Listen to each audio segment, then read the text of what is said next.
is a presentation of Sertoba Media and Comey Media Incorporated.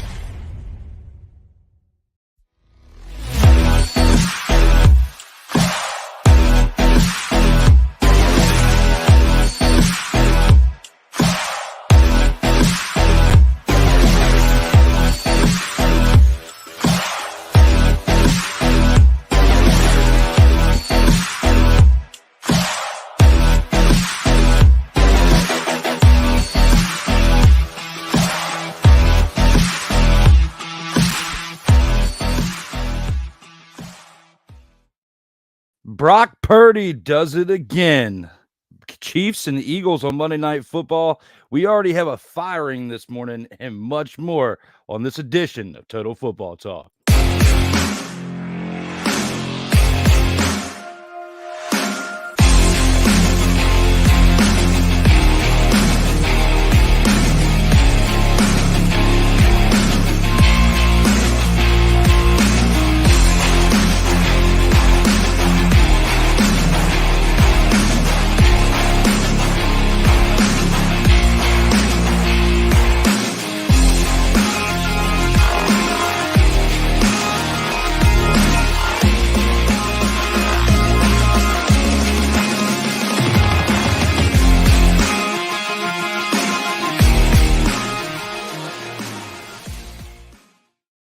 Ladies and gentlemen, welcome back to NFL's Total Football Talk here on Sertoba Media as well as on Comey Media. And normally you see Cole in these intros. He's normally introducing the show, the man, myth, and the legend behind all the awesome transitions and the foundation of this show. But today he is traveling for the holidays, and I am running the ship today as we have a special guest taking over for myself today on that side of the show, and that is the student of the game. Welcome back to the Sertoba Media airwaves, and for the first time on Comey Media's, the student of the game, Kyle Nash. Welcome back to the program in there, brother. Honor, joy, and privilege, and since I am playing you today, sorry I didn't get my haircut right, but I will say let's mother, father, and go and get some football in here, Drew Willingham. You would have to make some awesome shifting within those hairlines to make what happens right here happen. It's hidden behind the headphones. We won't get too far into that this morning as there is a lot to cover on this show. But as we have here on the slate, we got to go through the opening drive as we've got some even breaking news to cover within that opening drive. All right, let's go. We got trips, right? At 42, 989, on two. Ready? Break.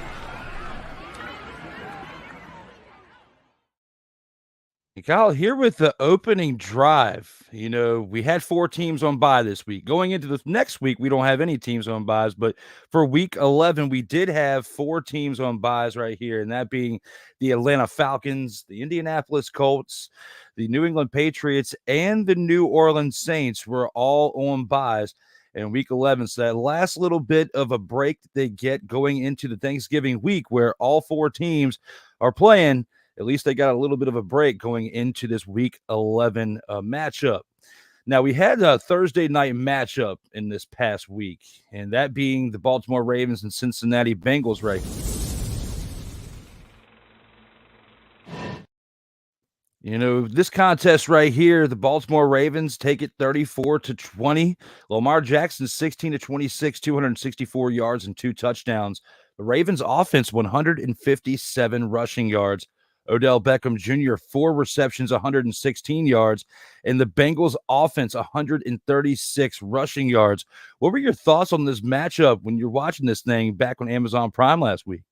Listen, I was ready to go for a big game. I mean, this was one that was going to decide the fates of the Ravens, and well, let's just say the AFC North outright, whether it be the Ravens, the Bengals, or otherwise. But I'll tell you this, Drew Willingham, neither team walked away from the matchup in question unscathed, and just the whole situation with Joey Burr gone for the season.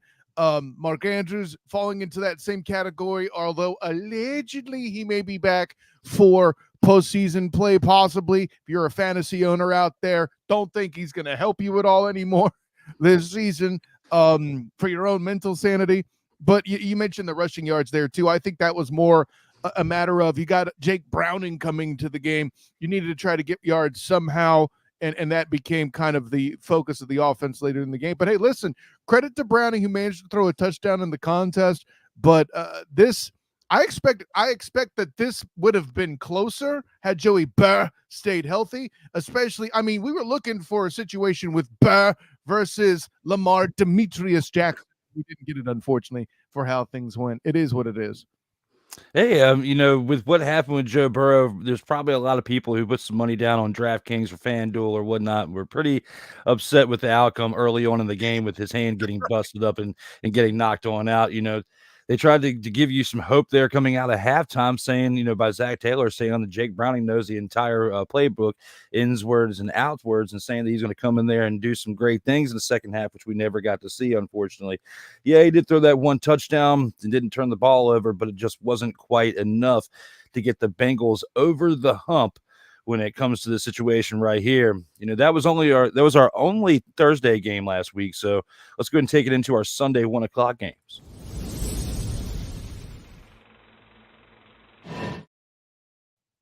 And for a game that was pretty tight, the Cleveland Browns win over the Pittsburgh Steelers 13-10. The Browns defense 3 sacks, along with Jaylen Warren 9 carries for 129 yards and a touchdown, 3 receptions, 16 yards. Steelers offense 172 rushing yards combined on the day. What were your thoughts when you were watching this game on Sunday? Listen, I expected a sloppy game coming out the gate, Drew Willingham. Was anybody surprised that this was going to be defense on defense crime here? And by the way, can we please reiterate Kevin Stefanski as a Coach of the Year candidate? And listen, I'm on record too on the Student of the Game podcast, bing, where I have said the chances of improved advancement have taken place now that Deshaun Watson is out for the year. No, I'm not complaining necessarily about Deshaun Watson's play, although plenty of Brown fans, I'm sure, are. I think there's a mental block there still a bit in Watson's head, in that kind of that locker room that's still hanging over him being the villain. And some would argue, and rightly so. But I think this whole situation, PJ Walker at the helm's doing the thing. The thing that still amazes me more than anything else, Drew Willingham, is the fact they still handle business on, that's BIDNESS, by the way, for anybody. But they still handle business on the ground without their top running back. With Chubb out, they're still prolific in the ground game, and that's why I make the statement that I do. Jaylen Warren, who.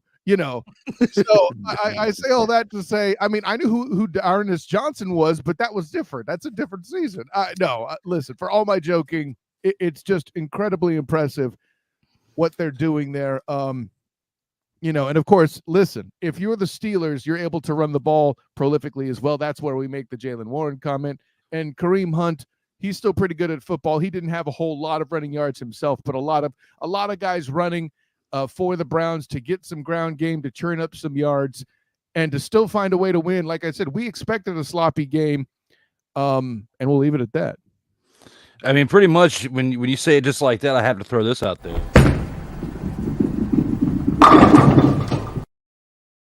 That's what it was when you look at your quarterback play between the Steelers and the Browns. Now, DTR did do well enough to help guide this team to a victory as the quarterback, but he still had no touchdowns and 1 interception. So 24-43 for 165 yards isn't quite going to cut the mustard, but when I have to give it to the fact that he is a rookie, I can't throw with so much shade. Kenny Pickett, not a rookie, 15-28, 106 yards. That's not going to get it done. The Steelers may be looking for a quarterback this offseason. Well, maybe not. I think part of it with Pickett too. I think we're touching on it too. You mentioned the breaking news this morning. To kind of, let's just say, to kind of spoil that whole situation. Apparently, the Steelers now subscribe to the Trey Parker and Matt Stone school of NFL personnel. They're going to blame Canada. See what I did there, Drew Willingham? So, Kyle, what you're saying there is we have.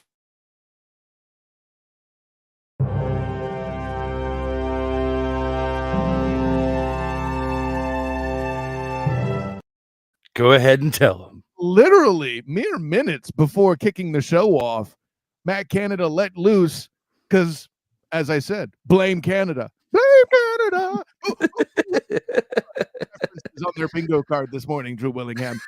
No, and I think, but what I'm seeing in the scuttlebutt now is that he was part of the issues potentially holding Kenny Pickett back. One might even say that others out there are picketing for Kenny. But all that in mind, I see a potential for improvement there.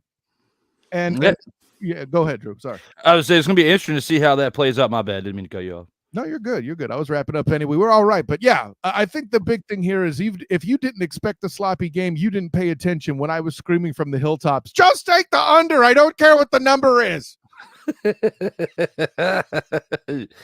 Now, for a game that we didn't have to see quite such an ugly outcome for, the Green Bay Packers and the Los Angeles Chargers, as the Packers win in a nail-biter 23-20. Jordan Love, 27 of 40, 322 yards with 2 touchdowns. I don't even know how Dontavian Wicks. Dontavian Wicks. Well, apparently because spell check was on the slate, and it kind of messed me up with the vision right there. But Dontavian Wicks, 3 receptions, 91 yards. Justin Herbert, 21 of 36, 260 yards with 2 touchdowns. The Chargers offense, 150 rushing yards, including Keenan Allen's 10 receptions for 116 yards and a touchdown. Kyle Nash, what were your thoughts on this game with all that being said? Another big game drop. I'm sure we'll be talking about another one here later on the docket. More on that later, but certainly something else where Justin Herbert will inevitably be blamed as an alleged choke artist candidate. You know, I haven't seen anything I haven't seen so much misrepresentation of a quarterback's skill compared to his surrounding since Tony Romo, possibly Andrew Luck. It's just disappointing to see the situation. And we'll just say the coaching might be an issue, and I don't mean Kellen Moore. More on that later as well. Yeah, you stole it right out of my mouth with that one, because I mean, when you look at this quarterback play right here, I'm looking at it and I'm not thinking that it's all on the quarterback. I want to say it's more along the lines of management, but we'll get back into that here in a little bit when it comes to that. Definitely well played by you there, Kyle Nash. You know, looking at this game, Keenan Allen, you know, definitely was a big impact on this game. But when you have your quarterback who's leading the game with rushing, 8 carries, 73 yards over Austin Eckler's 10 of 64, that always throws a red flag to me. I don't care what show I'm on, whether it's a debate show or the Commander show by myself or with this show with someone else. Like when we talk about the fact that we've got a quarterback that has more running yards than your actual leading running back, that is a problem in my opinion, because unless you are someone like Lamar Jackson, who is notably well known for his ability to run the ball as a quarterback, then if you're someone like Justin Herbert or Josh Allen with the Bills or someone like that, it throws red flags to me that you're getting more yards on the ground than your actual running back in the game. And it usually doesn't end well, whether you still lose the game or in this case, or your quarterback gets hurt when you run the ball one too many times. So to me, that's one thing I'd never like to see. That I'll always throw a red flag on there for that one. I mean, I'll say this: you do have a bit of a statistical anomaly with Herbert having a 28-yard run in there, but that falls flat on its face too when the lion's share, no, more than half, I should say, because math, more than half of Eckler's runs came on a single 37-yard jaunt. Here's some numbers for you there, Chief, real quick off the top of my head. 9 for 27 if he doesn't have that carry. At the end of the day, that means he's just a 3 yards per carry back in that scenario. And I doubt all of his runs were just for 3 yards, meaning I probably had some losses in there. So, yeah, at the end of the day, sometimes the scheme is just ready for you. And I'll put it this way. I know the Packers are a better defense, but they shouldn't be making that happen, especially with a guy as talented as Eckler. Hey, well played, Kyle Nash. I set that thing up like in volleyball, and you spiked that unit on over the net. So well played on that one, my man. Just here for my good looks, baby. Speaking of good looks, when it comes to offenses, moving on to the next game, being the Miami Dolphins and the Las Vegas Raiders, which the Dolphins took this one 20-13. Tua goes 28 of 39 for 325 yards with 2 touchdowns, an interception, and a lost fumble, which almost cost him the game. But Yeah. Tyreek Hill, 10 receptions, 146 yards, and a touchdown. Raheem Mostert, 22 carries, 86 yards, a reception with 7 yards. Aiden O'Connell, though, 24 of 41, 271 yards, a touchdown, and 3 interceptions, along with Devontae Adams, 7 receptions for 82 yards and a touchdown. Along with that stat line there, what else did you see within this game right here? Listen, all you cutie patooties out there that want to jump aboard the lamestream media and be all about CJ Stroud as an MVP candidate, and I'm not saying he isn't one, but stop playing and please give Tyreek Hill some more respect. Are you kidding me?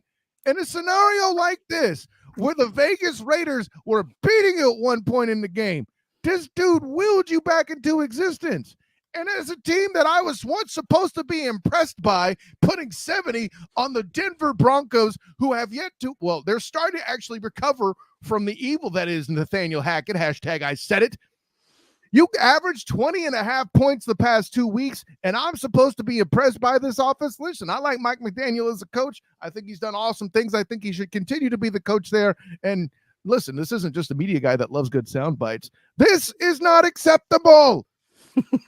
Okay? Just saying. You know, definitely with this game right here, things were pretty tight. And, you know, Kyle brings up some great points. And with the amount of receiving yards that this man has been putting up, when you look at what Tyreek Hill has been doing, definitely deserves to be. Already? Anyways, I'm good. Sorry. What was that? Isn't he over 1,200 yards already? Yeah, at this point in the year, and we still have several games left to go in the year. Yeah, you were absolutely right with that. Now, you can't downplay what CJ Stroud has been doing at the same time there, Kyle. For what the lead. Yeah, well, let's not talk down. Hey, listen, I'll give him his flowers when we get there. Let's get to the game. Oh, yeah, no, you're absolutely right. But right here, the Dolphins 7-3 at this point in the year, especially, you know, someone who should definitely be the comeback player of the year for what he's been doing this year. And Tua, after what he experienced last year with the head injuries, and now he's coming back. Tyreek Hill is definitely helping him out with looking as good as he is. If you take away his stat line, he's got some pretty humanized numbers at that point when you look at Tua's numbers outside of Tyreek Hill, but they're not bad.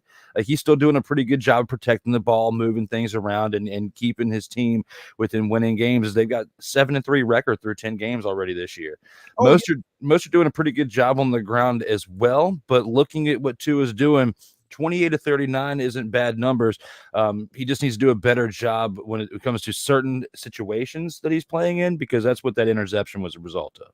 Sure. He's still a fine game manager, which is not a slur against quarterbacks. You know, overall, he doesn't turn the ball over. I know he has an interception here, but listen, can we give Max Crosby some credit up front? Like, goodness gracious, that dude's the real deal. Okay.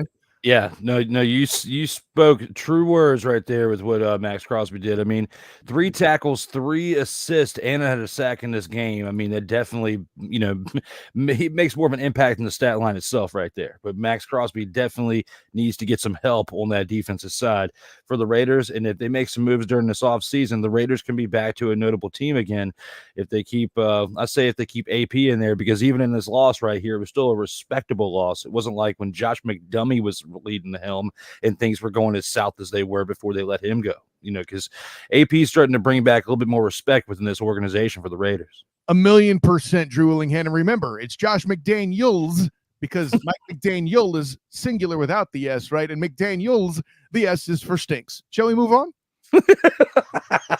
I love it. That was great. When it comes to our next game, we've got the Dallas Cowboys and the Carolina Panthers, a team that tried to punk the Cowboys earlier in the game, but they definitely were upended by the end of it as Dak Prescott goes 25 of 38 for 189 yards, 2 touchdowns. The Cowboys defense, 7 sacks with an interception and a fumble recovery. What was your thoughts about this game, and especially how the Cowboys defense participated within it? You know, I know everybody's going to yell and scream about the Panthers and dealing with Bryce Young, but the memory must be that Bryce is young. A, B, I know his size is something people have complained about too, and the lack of protection therein in both those situations is just too big a factor for this offense. You know, I know technically that Young has two 2 turnovers on the day because he also lost a fumble. But they just need more beef up there up front before we can even have a good conversation. Nothing matters if your own line isn't delivering, period, point blank, end of story.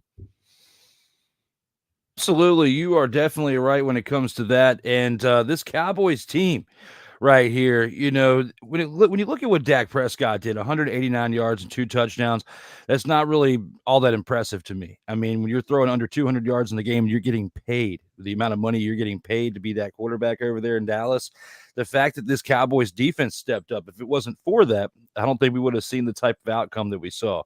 Now, when we look at Bryce Young right here, we can say he's young and all that stuff, but 16 to 29 in completions, 123 yards, 1 touchdown, 1 interception, to me does not speak number 1 overall pick numbers, because you look at what CJ Stroud's doing. The offensive line needs work over there in Houston. He's dancing around and moving around, but still making moves and is still out. He's running away outright with the NFL Rookie of the Year this year. Okay. And with what Houston looked like last year, nobody expected Houston to be at the point to where they're at right now in the season. I'm not saying that he should be an MVP. We led last week's episode off with, should he be the MVP? But both Cole and I both said that it's way too soon to be saying that. For one, we need to get through the entire season to see what happens. He's starting it off pretty well. More likely will be the Rookie of the Year, but there's other players that are more deserving of being the actual MVP this year, like we had said in the previous statement with when you got Tyreek Hill and with what he has been doing this year.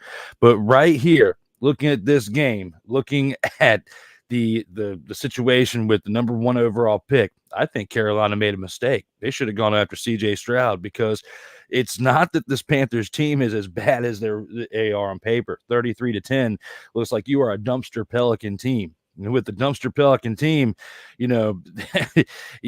I think it's more so on the quarterback play and maybe the coaching as well, because Frank Reich got exposed in Indianapolis. It looks like he's getting exposed again in Carolina. Well, I mean, before we get into the Indy situation and that exposure there, let's remember that in itself was a very special form of dumpster fire here too, and maybe they'll get better. This type of special there, Kyle Nash?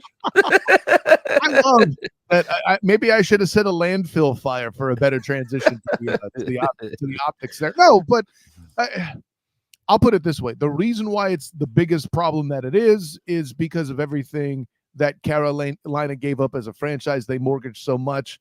They're in on the Bryce Young experiment, so they can't really just reset at this point.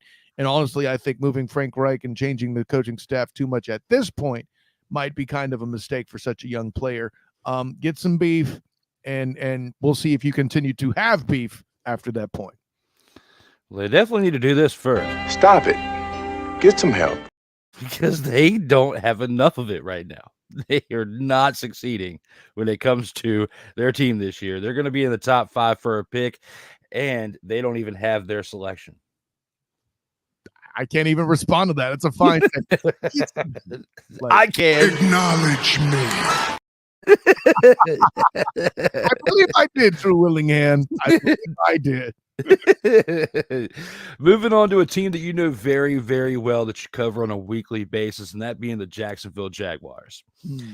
With this team right here getting the victory 34-14 over the Tennessee Titans that Cole Johnson hates very, very much. He does not like Tennessee Titans.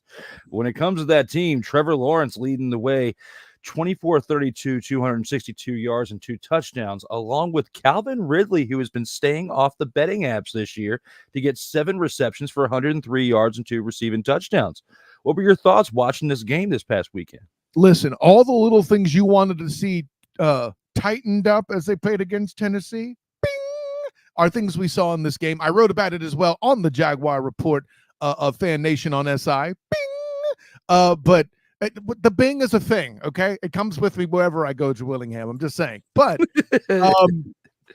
not only, it wasn't just about Trevor Lawrence in the air. That was a big deal, obviously, getting Calvin Ridley involved. It's very weird, the correlation between Zay Jones being on the field and Calvin Ridley's performance. I know Zay Jones didn't necessarily have huge numbers on the day, but his involvement, the mere threat of him, seems to just draw Calvin Ridley open somehow or something. I don't know. Maybe there's some voodoo in the air. Who knows? But by the way, I heard in the press room there at Everbank Stadium after the game that Trevor Lawrence was the first Jaguar quarterback to have both 2 rushing and passing touchdowns. So there's a fun fact for you there. I still don't believe in Will Levis. Jeffrey Simmons up front for the Titans is a damn beast, but they don't have a whole lot else beyond DeMarco Murray. By the way, let the record show that the only reason the Titans have a touchdown on the docket, or rather 2 touchdowns on the docket, is on a completely trash personal foul roughing the passer that wasn't. And yeah, just absolute ridiculously silly. So with all that in mind, if you're a Jags fan, you wanted to see this kind of bounce back. You wanted to see this tune up for something that may essentially be a playoff game at this point as you play to battle for the AFC South in Houston on Thanksgiving weekend. Yeah, well, that's definitely well said with that, and especially leading up to Thanksgiving weekend. But just watching this game as a whole, I have to cue Rick James right here. Now, that is absurd. That's basically what I was thinking when I was watching this game, because looking at how the Tennessee Titans were playing in this game, it was absolutely, again, dumpster Pelican-esque. I think they're probably the 7th or 8th dumpster Pelican in the back over there to the left. They were that far on the ranking. They were close to the top, but just not quite bad enough. Acknowledge me. So when it comes to this situation right here with Tennessee Titans, Will Levis is getting exposed. But another thing that's getting exposed is maybe the wheels have come off of Derrick Henry when he has 10 carries for 38 yards. I mean, the production there is not what it once was. You can blame part of it on the offensive line, on the offensive scheme, on the fact that Mike Vrabel may be out the door and maybe heading back home to coach his old team that he was playing for. We can get to that at a later point in the show. But overall, this game, I have to throw this out there.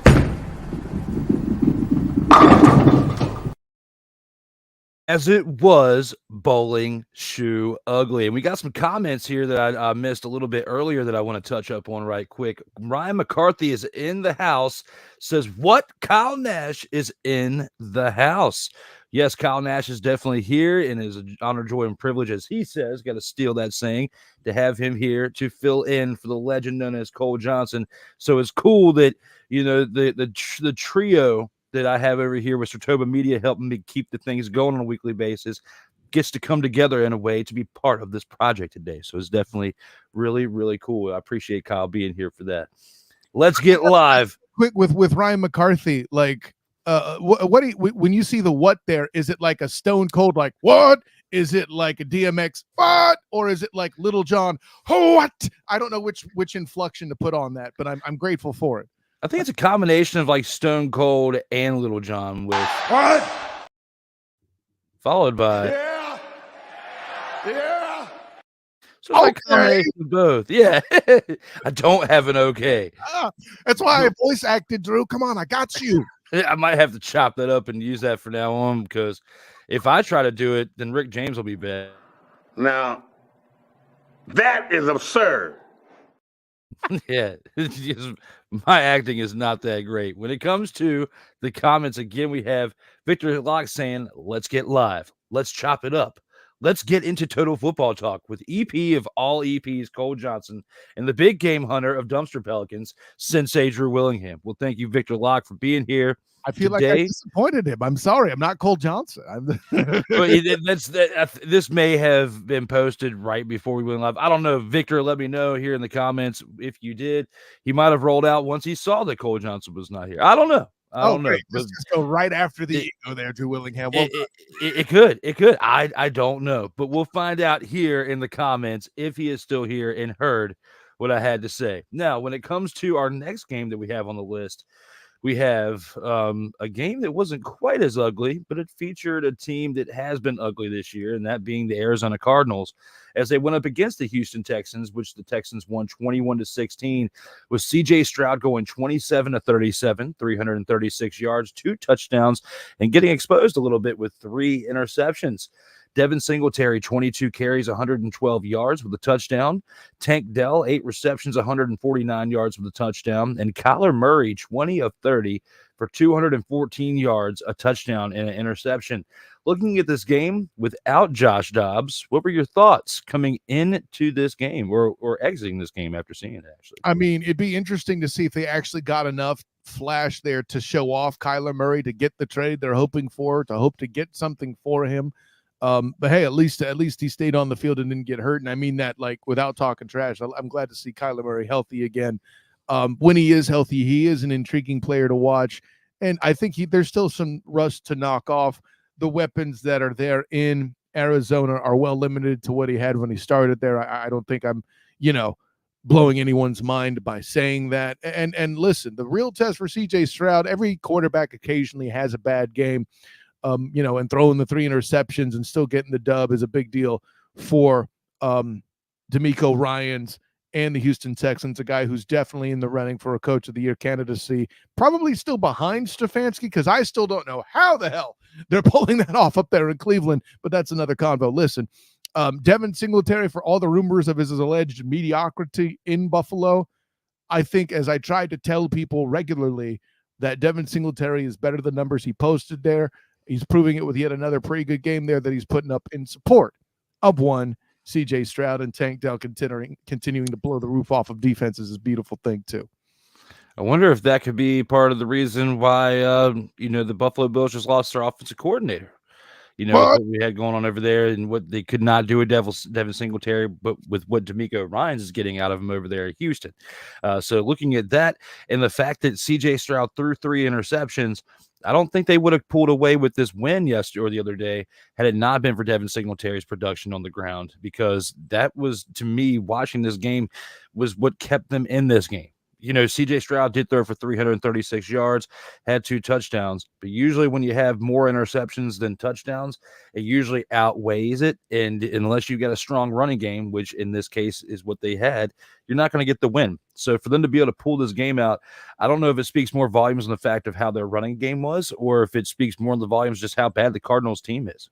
No, and that's a great call there too. Listen, here's what I do know is the Jacksonville Jaguar defensive coordinator, Mike Caldwell, will certainly be looking at this tape for next week, and I'm sure that's a topic of discussion that will come up on the Duval Dive with my guy Travis.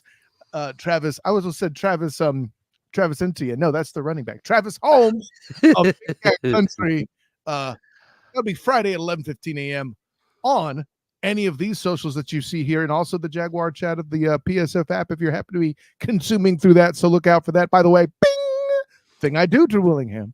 It is a trademark. You have got to get that trademarked, or have it set up to where all you have to do is click a button of you saying "bing," kind of like with me and the Thomas Edward Patrick Brady II. Because if you just were to understand, Kyle, how much energy I saved by just clicking the button, by using a pre-recorded take of me saying Thomas Edward Patrick Brady II, I may have had that struck a little bit sooner had I not had that button ready on the to click on. So now that I've established that setup, these are looking pretty good. Listen, it's always that risk in coaching between staying warm or getting rest, and I'm apparently of the previous. I want to keep the fire, so I'm going to go ahead and play and do my bing of my own accord. Though I have been known to drop an occasional angry bing, but I'm not going to force that here. You got to earn that. Anyways. The great thing about fire and temperature, think of me as a campfire. You have to keep adding logs to it. You have to keep it going. But if you keep that unit going, it will outshine the rest. Carry on, my good friend. Carry on. That's the only way that you could do it. But hey, look at Ryan McCarthy right here. It was more like a say what? Kyle, laugh out loud. And you definitely crushed it there, Ryan McCarthy, with that one. We appreciate you being here in the chat and keeping things lit as we talk about fires out here on the show. Now, another team that you know very well, it's good that your team that you covered this week got the win, but the team that you are a fan of got the victory this week as well, with the 27-14 victory over the Bunker Stayfield-led Tampa Bay Buccaneers, as Bunker Stayfield throws for 29 of 45, 246 yards, a touchdown, an interception, and a lost fumble. Brock Purdy shows up as well with 21 to 25 attempts, 333 yards and 3 touchdowns. Brandon Ayuk, 5 receptions, 156 yards and a touchdown. George Kittle, 8 receptions, 89 yards and a touchdown. The 49ers defense, 4 sacks, an interception, and a fumble recovery. The Bucs defense, 4 sacks, with Yaya Diaby, 2 sacks, a part of those 4 sacks. Looking at this right here, looking at these two teams, what were your thoughts watching this contest this past weekend? And listen, all I can tell you immediately is seeing those sack numbers. I'm immediately wondering about Trent Williams' health going into the next game. Listen, the real MVP team isn't one Brock Purdy, isn't Brandon Ayuk, George Kittle, or any of those incredibly talented human beings. You can make an argument for Christian McCaffrey. I'm not stopping you. But here's what I know. When Trent Williams isn't in the game at left tackle or he's limited, things can happen. And that's how you might end up with 4 sacks. I don't know. I might need a little bit more film to know whether they were Purdy's fault or not or whatever's going on there. But listen, this team lives and dies by Trent Williams before it does anything else. And by the way, that defense seems to be very good at football. So they have that going for themselves. And listen, for the obvious disdain that you and Cole Johnson appear to have for Baker Mayfield, see what I did there? For the disdain that you have in question, I am forced and compelled to remind you that he might just be still the second best quarterback in the NFC South. Well, at least you said the NFC South. It took me a second to digest that, because when I hear second best in Bunker Stayfield, they just don't usually mesh well together. That's the joke. Yes, it took me a while. Kyle Nash is very early in the morning, and you know I work mid to late shift. Okay, so doing this 9 a.m. to noon stuff is as much of an adjustment as for me to download everything that just happened. So you got to give it to me on a second for that one. I do need some coffee, and that's okay. When it comes to that, we've got to another game right here, the Buffalo Bills and the New York Jets. Now, before I go way too far with this,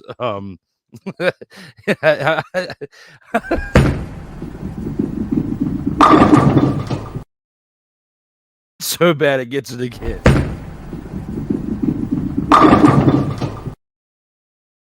32-6.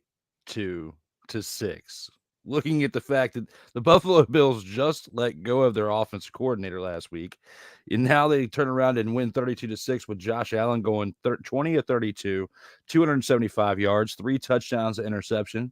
Bills offense 130 rushing yards. Khalil Shakur 3 receptions, 115 yards and a touchdown. The Bills defense 6 sacks, with Leonard Floyd attributing to 2.5 of those sacks, 2 interceptions and 2 fumble recoveries as well for the Bills defense. Looking at this game, how bad did they mollywop and embarrass the New York Jets there, Kyle Nash? I mean, listen, I know you and I as media folk are taught that negativity does draw eyeballs. How about we account for the fact that the Jets in most games are an awesome defense? They're like not Cleveland Browns good, but they're pretty bleeding good. However, Sauce Gardner apparently wasn't properly applied to the meat in question, as the defense seemed rather flavorless in this particular matchup. You do remember this is the defense that led to the win in the opening week after Aaron Charlie Rodgers went down in 4 snaps. They found a way to beat this group. Listen, and for all the trash that was talked upon one Josh Allen after the OC firing, oh, well, Ken Dorsey, you know, he had him leading in all these different stats. You try to play him, that's crazy. And I might also be making my fun of myself a little bit there too. I'll be completely honest. While I was not as negative as many, I was not a believer that he was the biggest problem. And then they come out and do to that defense what they did. I think that's an impressive showing, and I'm not going to outright tell you it's a source of things to come, but I know Bill fans will hope so, because the rest of that remaining schedule that Buffalo has to face is an incredibly rough time. They'll need more of these, but this is a big one, especially in the quest to win the AFC East. Hey, you hit the nail right on the head with all that. The one thing that I really want to add to this, I don't think we can get so excited about the Bills team and what happened there. Yeah, I think we have to look at this more on the fact of Aaron Rodgers got hurt for a reason, and that was not only because of the turf grass issue over there in New Jersey or whatever. It's more so on that offensive line and how terrible it is in New York. Everybody wants to throw all this shade on Zach Wilson, and yeah, he didn't look great and hasn't looked great at certain points. Yeah, hasn't looked great at so many points in the past 2 years, but that offensive line has been making him look at his worst. Yeah. So if you have terrible protection there, we already see how Sam Howell's taken 51 sacks in Washington. It's a miracle that Zach Wilson hasn't taken that many in New York. So putting all that in perspective, and I'm thinking about all this, I mean, they have got some serious things that they need to address this offseason. I don't care if they go 500 for the next month and Aaron Rodgers thinks they're going to make the playoffs if he comes back and plays the last couple. His best bet would be to sit out the rest of this season, continue working and rehabbing to where he can be at his ultimate best next year. I know that his window's closing, but it's going to close even more if he comes in this year and gets beat up by that offensive line again, because he was only in there for 4 snaps to start. Yeah, 4 snaps to start this season out and has already been knocked out. And yeah, you can have one great recovery process and do some things we've never seen before, but that offensive line hasn't improved since the week 1. Mm-hmm. So if you're going to come out there and think that you're going to lead this team to the playoffs and on this magical run, you got to have an offensive line. You got to have a foundation laid before you can live in the house or before you can build the rest of the house around it.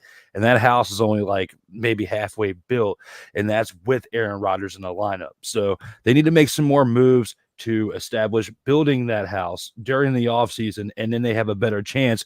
But right now, even though Zach Wilson looks bad, you're only as good as your offensive line, for one, and your play calling by your offensive coordinator as well. I just listen, on none of that, I can dunk. At this point, you got to think Robert Saleh is still a coach of the year candidate. But the more the Jets struggle, obviously, the more he slides. But I'll put it this way. You aren't the only one to make the O-line point. Listen, you talk about that, the foundation of the house. It's obvious that there's a bathroom already in the house in question, because you handled talking that beep really well, Drew Willingham. You got it absolutely right. But the punchline is this. Some of us protected Aaron Rodgers as an injury risk before the season because of that offensive line. I didn't call 4 snaps in, I'll grant you that, but I knew it was sometime on the season and all of the above to that. So yeah, I'll put the bow on it to say this. If they had a better backup than Zach Wilson, or I forget the UConn guy's name, who's the third stringer, who's just complete, dumpster pelican. No, actually, Trevor Siemian. No, the other guy, the UConn guy, right? So I forget his name off the top of my head. He's not all that relevant because at the end of the day, he's not a dumpster pelican. He's what the dumpster pelican eats, and we'll leave it at that. So definitely interesting to see when he is part of the prey. So moving on to the next game, there we have the LA Rams and the Seattle Seahawks, as the Rams walk away with a real close one with a 17-16 victory over the Seahawks. Matthew Stafford, 17 of 31, 190 yards with a touchdown and an interception. Geno Smith, 22 of 34 with 233 yards and a touchdown. And DK Metcalf, 5 receptions, 94 yards in the touchdown. Was this game a close game based on competition, or was it just...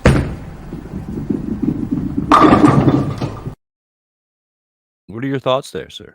Was it an ugly game because of competition or ugly? Can I say both? Listen, any situation where you have Aaron Donald in the middle attacking a quarterback, you might remember the last time these two plays had emerged with a TikTok of Geno Smith being forced to force him down, and the audio picked him saying, "Oh God," before throwing the ball. There's video evidence of the threat that is Aaron Donald. Yes, he does have the same first and middle name as Rodgers too. I want everybody to clear. This is not me misremembering. That is actually a thing. I had to triple check that. I couldn't believe it either. But, listen, man, when the Rams come out, you have to try to take away their receiving games because their running game isn't there. You keep, let's just say you turn Cooper Kupp over to imply to give him no coffee, and then Puka Nacua is Puka negated. You have a chance to stop him. and holding Stafford to under 200 yards, to your point, is evidence of that. That's a defensive performance I never would expect from the Seahawks, so I will give them some credit. But at day's end, listen, if you want me to bet against Aaron Donald and him not being a factor in a game, you out your mind. But that being said, this is a big bit of damage to the Seahawks. They had a chance to take control here upcoming. I believe it's this weekend that they play the Niners for their ground on the NFC West, but this is a devastating blow for them in that race to have a division loss to a team that, to your point, is quite winnable there, Drew. So Aaron Donald definitely makes a big impact on that defense on a regular basis for the Rams. For this week, though, I would say their two bigger stars of that defense would be Quentin Lake as well as Ernest Jones IV, which Ernest Jones IV had 5 tackles, 7 assists, and a half a sack. It was like he was almost involved on like every other play on the defense from what it felt like. He was moving around and was definitely keeping that game as tight as it was. Plus, when you look at what the Seahawks did, Geno Smith, 22 of 34, 233 yards and a touchdown, didn't turn the ball over in comparison to Matthew Stafford, who had 1 touchdown and interception. The Rams could have had a little bit more of a victory, or a little bit more of a lead going into that victory, had Matthew Stafford not turned the ball over and had they done a better job of protecting the ball. When you look at the overall stats here for the Rams, so both teams had a turnover, as they had both a quarterback that threw an interception. Because you look, Drew Lock, it was 2 of 6 for 3 yards and an interception when he had to come in for Geno for a little bit, which put the icing on the cake as far as the Rams getting the victory there. And part of that was the pressure brought on by the Rams defense. So it looks more and more like that trade where they sent Drew Lock over from the Broncos along with those picks for Russell Wilson. We were calling it a mediocre move earlier this year, based on what we saw last year and how this year started in the first month. But now things are starting to pay dividends for that Denver Broncos team overall. In comparison, when you look at how Drew Lock was in Denver, now with what he did with the Seattle, it's not like he could close things out this past weekend, and he wasn't doing it in Denver. And it looks like Russell Wilson and Sean Payton may be starting to turn things around over there in Denver as well.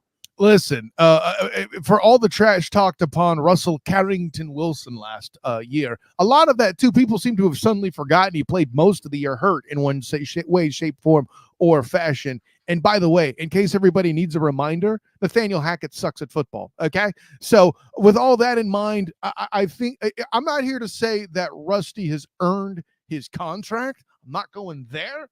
But him coming up to a low bar of just being a game manager and handling business, it's a thing, that we left there. To that same point, Geno Smith has also managed games well. I don't put this loss on him necessarily in that route. Like you said, controls the ball, no turnovers. That's important. But by the way, you mentioned other Rams defenders eating. That starts at the defensive tackle spot too. How do you think guys roam free? Because they're busy trying to stop that force in the middle. Hey, a man that knows all about the work within the trenches. I cannot downplay anything that you just said when it comes to that right there. Moving on to a team that we just spoke about as a result of this past team we talked about, and that being the Denver Broncos, who barely got that victory over the Minnesota Vikings in the 21-20 game the other night. Looking at what Russell Wilson did, 27 of 35, 259 yards, a touchdown with 8 carries, 21 yards, and a rushing touchdown as well. Joshua Dobbs, 20 of 32, 221 yards, a touchdown, an interception, and a lost fumble. Alexander Madison, 18 carries, 81 yards, and the Vikings offense, 175 total rushing yards. Looking at this game right here, what are your thoughts on how things worked out for the Broncos, but how both sides played in this game? I find it appropriate that the next game after we go right to talking about Russell Carrington Wilson, and that stat line need not do it doesn't need to do a whole lot more to add to the point I made that he's meeting the bar, but not necessarily crushing it and exceeding it, right? Again, not earning his contract. Josh Dobbs, listen, this is a tribute to the Broncos defense. Obviously, they've started to pick things up here late in the season, but when it comes to certain elements of the Vikings, let's just put it this way. I knew they had protection problems potentially, but this is where they're missing Dalvin Cook in protection help as well. Nobody wants to talk about that part. But yeah, for me, for those who want to pull back on Josh Dobbs suddenly out of nowhere, he can still perform well enough to have the Vikings sneak into a 7th spot and get that playoff berth in the dumpster pelican NFC. Is that an appropriate usage here? I'm still trying to fill the seat here, Drew Willingham. Let me know. You're doing a pretty good job. I would have to say so, Kyle Nash. I'm definitely not upset with how you're doing. Had to give you a little bit of total football talk whistle action right there. But with that being said, I have to give a shout out to Josh on the PSF app right here, who said good morning to Drew Willingham and the student of the game right there. So definitely to you over there on the app on that camera, and to you guys out there watching on this one for all the major platforms, thank you as always for tuning in. When it comes right here to this game and you're looking at Russell Wilson and what he did, I think it's more along the lines of Josh Dobbs, finally had a little bit too much pressure on him coming into this game as the type of game that it was, and with what he's done since he's come from Minnesota, going from Cleveland to Arizona to Minnesota within a short period of time. And then, you lose a game by 1 point. And, when you factor in the interception and the lost fumble, that's 2 different types of, turnovers right there that you're giving the other team 2 different opportunities to run away with the lead. And that's 14 more points you could have back, or 10 or 7, or however you want to look at it. If you would have converted, that you could have added on to this total. And if you would have even gotten 6 points out of a touchdown or 2 field goals out of it, let alone, you still would have won by 5 points. So looking at this right here, the pressure was a little bit too much, and he had that turnover right there towards the end. They had a chance. The Vikings had a chance to win this game twice, and they fumbled the opportunity. Pardon the pun when it comes to that. See what you did there, Drew Williams. Yeah. I apologize for that. You need to lean into that ish.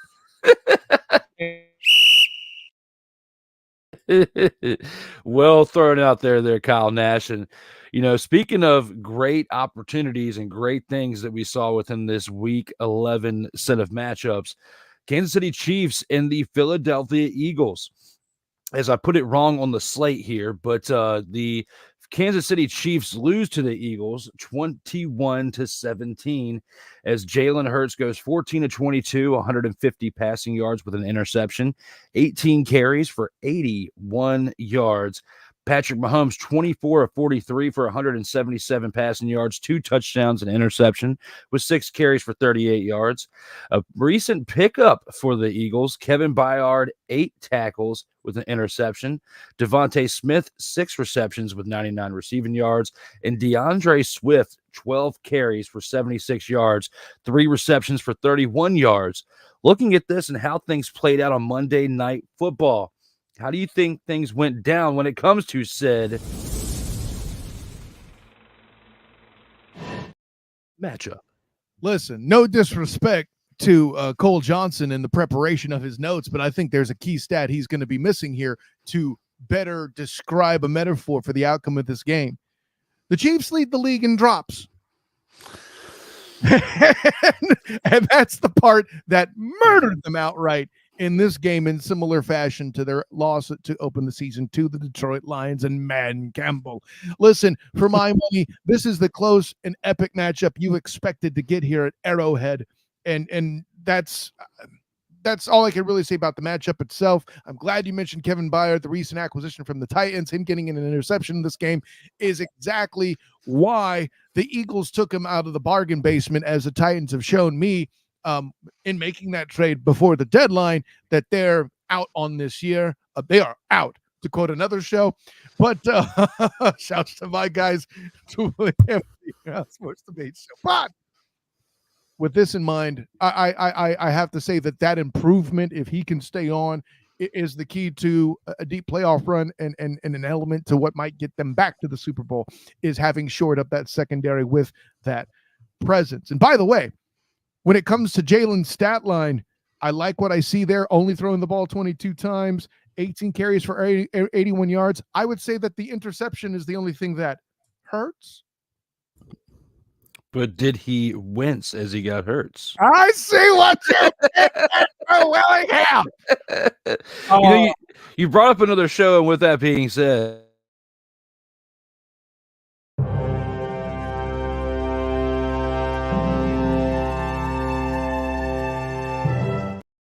Inner-House Sports Debate will be back on Mondays. Not releasing the release date yet. It'll be a little bit as we are around the holidays. It's going to be a little bit, but when it does come back, it'll be back on Mondays. Winter is coming. I love it. Winter is coming. So, yes, for those of you that are excited and ready for that show to come back, as I am and miss it, just has some things going on and had to work some things around in order to keep everything else going for Sartoba Media. Sometimes you got to put your biggest project on the back burner for a little bit to keep everything else afloat. But when it comes to this game right here and watching this game last night, I do have to take a little bit of that shade away and bring it on myself, as I was the one who put in the numbers for the Monday Night Football game on this slate and could have switched things around for the upset part. But with the biting the kneecap situation, which we will get to very shortly, I just felt like things needed to stay as is. So no shade on Cole Johnson. Basically, he had it all set up, and I had to just add the Monday Night Football game in there, and I could have added it a little bit better. But looking at this slate right here, I have to say, and it was definitely great presence of leadership from Jalen Hurts in certain situations out there with what he's doing. But the brotherly shove play that they have been notable for doing, and they did it again last night. Oh, the was a quarterback big by its yes. proper. Sorry, this is me going after the national media. This is not your fault, Drew Willingham. I know. I'm just playing into it. But when you look at that play right there, if they didn't convert on that touchdown right there, which was a big play by Devontae Smith before that, where he caught the ball and was down there on the 1 yard line that set up that 1 yard rushing quarterback sneak or whatnot. Had they not had that play right there, this game could have easily gone the Chiefs' way, because the Chiefs were leading for a bit in this game before that big play turned the tide of events for the Eagles. Get ready to pull up the Chief to be acknowledged here, because I think that clip's going to become very relevant. Drew Willingham, name me a center in the NFL. I mean, besides Jason Kelce, I can't think of one. Jason Kelce. Mother-fathering Kelce, whose middle name I should probably learn at this point, if I'm being completely honest. I already know Travis Michael Kelce for his brother. You're going to go up here and talk about Swift, again, in a Kelce context, and steal from this Hall of Fame center that makes the quarterback sneak so prolific and productive as it is there. Not even bring up his name. Is that it?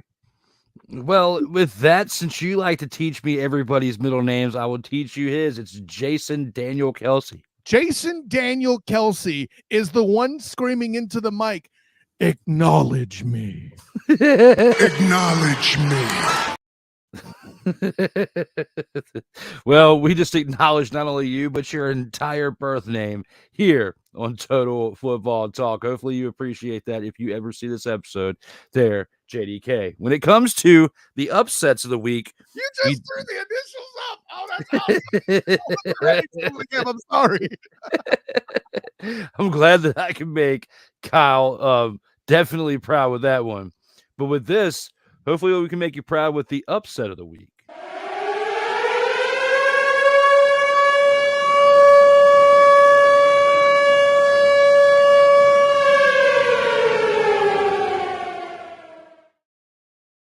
Reason why I say I hope it can make you proud, because it definitely didn't make me proud when it comes to this situation right here. The New York Giants earned the upset of the week for Total Football Talk as they win over the Commanders 31-19. The long-lost relative of Danny DeVito, Tommy DeVito, who I've said on several episodes now, doesn't even deserve to be called Tommy. We call him Tony DeVito. He for 18 of 26, 246 yards and 3 touchdowns. Saquon Barkley, 14 carries, 83 yards, with 4 receptions for 57 yards and 2 touchdowns. Darius Slayton, 4 receptions, 82 yards and a touchdown. The Giants defense, 4 sacks, including Kayvon Thibodeau's 2, with 3 interceptions and 3 fumble recoveries by the defense as well. Sam Howell, 31 of 45, 255 yards, but touchdown and 3 interceptions. The Commanders offense, 174 rushing yards. The Commanders defense, 9 sacks, with David Mayo contributing to 2 of those sacks, and they still lost 31-19. What are your thoughts when it comes to this upset of the week here for NFL Week 11? Upset. Like, listen, buddy. What's the premier dish in that part of the nation? Crab cakes. I bring up crab cakes because that's some home cooking there, Red Tail fan. Sorry, Commander fan. Okay, That's terrible. but unfortunately accurate. You could have said the Packers over the Chargers. You could have said the Broncos over the Vikings. You could have gone a lot of other direct. Ain't nobody but you upset about this. All right, bro. This is 2 trash teams playing each other, and just 2 or 3 weeks after you trying to get up in my grill, just like Mike Bernier did on the Student of the Game midseason award show, bing, trying to tell me that Sam Howell is a big deal and the real deal and a big surprise. There's a reason why Samuel Howell has multiple L's in his name. Come on, really? You let the Giants defense do this to you, and now I got to act like this game's a feature on this docket? I'm glad you told me you wrote the notes, because I wouldn't have gone in on Cole Johnson without him here to defend himself. But you are here to stand down, and you will, Drew Willingham. I don't care if it's not a debate show. This is not a good take by you. This is not an upset. This is 2 garbage NFC East teams that are a waste of my time. Hey, at least we're not in the ACC. Am I right? I know. Here we go with the Sam Howell shade. What? All right, people. When it comes to this situation, right Let here, me talk to you. Kyle has got this big, burning fire to throw shade at an ACC quarterback known as Sam Howell because he has 2 L's in his name. What? I said he had 2 L's in his name. What? Go ahead and Google it. You'll see he has 2 L's in his name. What? Not 1, but 2. What? Oh. Yeah. Yeah. Again, not 1, but 2. What? So we're going to have a description here where we talk about a man and the way his name is spelled. What? Kyle Nash comes on my show and wants to throw shade at my quarterback with how many L's he has in his name. What? Kyle Nash. Stop it. Get some help. Looking at this guy right here, Sam Howell, he throws consistently for over 300 yards a game on a regular basis. Now, you could throw part of that on EB on how Eric Bieniemy is this great offensive coordinator. Well, if he was this great offensive coordinator, then he would have just put up only 19 points against the New York Giants and go 0-2 against a dumpster Pelican team known as the New York Giants. The New York Giants are the 3rd dumpster Pelican in this photo right here, right behind the Walmart bag to the right of them. They are the ones that I would have to say are the major dumpster Pelicans of the NFC East. What? The man with 2 L's definitely has been doing a great job overall for the Commanders this season. When you look at how the production they've been getting out of their quarterback play over the past, 10 years since RG3 went down with that injury. And of course, you had Kirk Cousins who threw some flashes of great play, but he didn't stay with the Commanders and hasn't been around in a while. So I can't even fathom talking about him at this point. Sam Howell did have 255 yards and a touchdown, but he did have 3 interceptions. And one thing that I did spend time on yesterday on Commander's Gridiron Report, bing, and I can do it too, but I don't do it as good as Kyle Nash, but I've been practicing. But when it comes to the Commander's Gridiron Report and the talking of one Sam Howell, I did mention yesterday how 2 of those 3 interceptions were absolutely terrible decisions that he shouldn't have made, because especially on that last interception where he was trying to throw the ball out of bounds, which actually his last 2 interceptions, but the last one more notably, tries to throw the ball out of bounds and throws a lame duck pass that was still 5 yards away from going out of bounds that was intercepted. And it wasn't tipped. It wasn't the ball wasn't tipped. He wasn't hit or anything as he threw it. It was just a bad throw at a bad angle. Didn't quite go out of bounds. Very similar to how when Patrick Mahomes threw that ball away last night, and it wasn't outside of the line of scrimmage. It didn't make it to the line of scrimmage, and for that he got the intentional grounding. I was surprised that he didn't get the intentional grounding on that 3rd interception potentially, but had the ball not been intercepted, it probably would have been an intentional grounding. So your third interception of the day or a bad penalty on fourth, it's still a bad situation. Either way, you have to give more credit to Brian Daboll in this game, who, for the record, for the New York Giants, they are not as bad as what their record portrays. They need some help over there on that team. They need to have a consistent quarterback that can stay healthy. But if Tommy DeVito can do what he did yesterday for the rest of this season, okay, not just yesterday, but the rest of the season consistently, they could have another Brock Purdy on their hands. Not as great of a quarterback as a third string quarterback and someone who's a Mr. Irrelevant, but someone who could come up the ranks from a third string quarterback who can do well enough to earn the starting quarterback job. Will he have the success that Brock Purdy has had? No, but he may do better than one Daniel Jones or a Tyrod Taylor. They can give you consistent play at the quarterback position and build and get better each week and be cheaper to where you can build around him for quite some time because he's still fairly young. He's a rookie himself. So think about it. If he can play like he did yesterday for the rest of the season, which they won't, but if they did, then you could have something potentially cooking in the fires over there in New Jersey. Wait a minute. So okay. You came up for Sam Howell and then cite the fact that he had 3 interceptions. I mean, listen, debate shows, which this isn't a debate show, but debate shows are a lot different when the guy makes the argument for me. But okay, sure. You know. What? And by the way, I say when you try to make the argument for me, What? when you say, hey, Kyle, take a chill pill, I can tell you're tired, I will make the argument for you. Yeah. Yeah.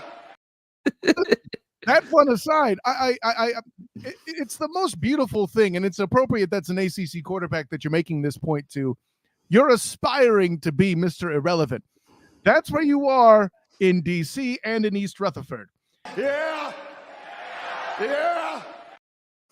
Listen, start with the O-line in both cities, and then we'll come back to that conversation. How about that? That's where I'll let you off the hook, Drew Willingham. Yes, both offensive lines. I mean, I've spoken about it on several occasions. Very similar to how things are going in New York, except for, you know, the difference between that is Aaron Rodgers got knocked out in 4 plays. Sam Howell's taken 51 sacks through 11 games. I mean, he had 47 going into this game this past weekend, which is a lot. And he's getting closer and closer to not only, you know, breaking, but then setting the all-time sacks record for a season, as long as he stays healthy. But every single sack the kid takes, and especially the one hit that he took while running the ball out of bounds, and was on the ground for a minute. When he laid there for a minute, I was pretty concerned because it only takes one hit to get some type of impactful injury, and all of the other hits can add up into something else. So I'm pretty concerned about that in all seriousness when it comes to Sam Howell in the future, and we'll talk about that more with the upcoming games that we have when we talk about the Week 12 preview.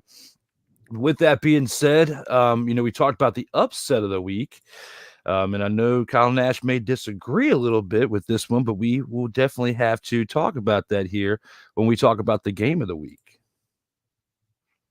And that game of the week that we have right here was a matchup that we had against someone that he likes to call Man Campbell and his team that he leads, the Detroit Lions, as they won 31-26 over, you know, a team that has DJ Moore, that 7 receptions with 96 yards and a touchdown that he did, along with the Bears offense when they had 183 rushing yards combined on the day. Justin Fields, 16-23 for 169 yards, a touchdown, 18 carries for 104 yards, but that wasn't enough to go over the Man Campbell-led team with Jared Goff, 23-35, 236 yards, 2 touchdowns, and a great statistic of 3 interceptions to lead his team with turnovers towards a victory. How do you feel with this situation right here for the game of the week? You know, it's tough for me to for whom to put the indictment and place the trees appropriately for the shade. I'm always inclined, for a long time, I've been inclined to scoff at Goff, especially when he comes out and throwing 3 interceptions like this. But we know the Lions' defense is bad. That's why the Bears got 26 points. But then for Man Campbell to find a way to bite kneecaps and take the Lions to an 8-2 record. I think the last time they did that was the 90s or something. I don't know. It's a long time ago is what I'm trying to tell you, Drew Willingham. Like, it may even further back than that. I saw the stat. I can't remember the year. The point is, we are on hallowed, sacred, historical ground here with what the Lions are doing. And this may not have been a hallowed, historical, sacred ground game. Well, it was certainly hysterical. I say hysterical. That's a Freudian slip. Historical game. It was certainly historical in its own way, Drew Willingham, but I would, the Decatur Staleys were involved. Of course, it's historical. Look it up. It's history. Yes,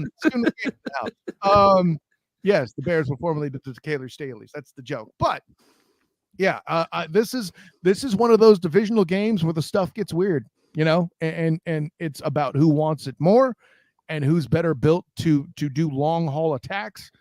That's obviously the Detroit Lions. Yeah, I mean, it's definitely a team that we are not used to seeing the type of production that we've seen with the Lions. Now 8-2.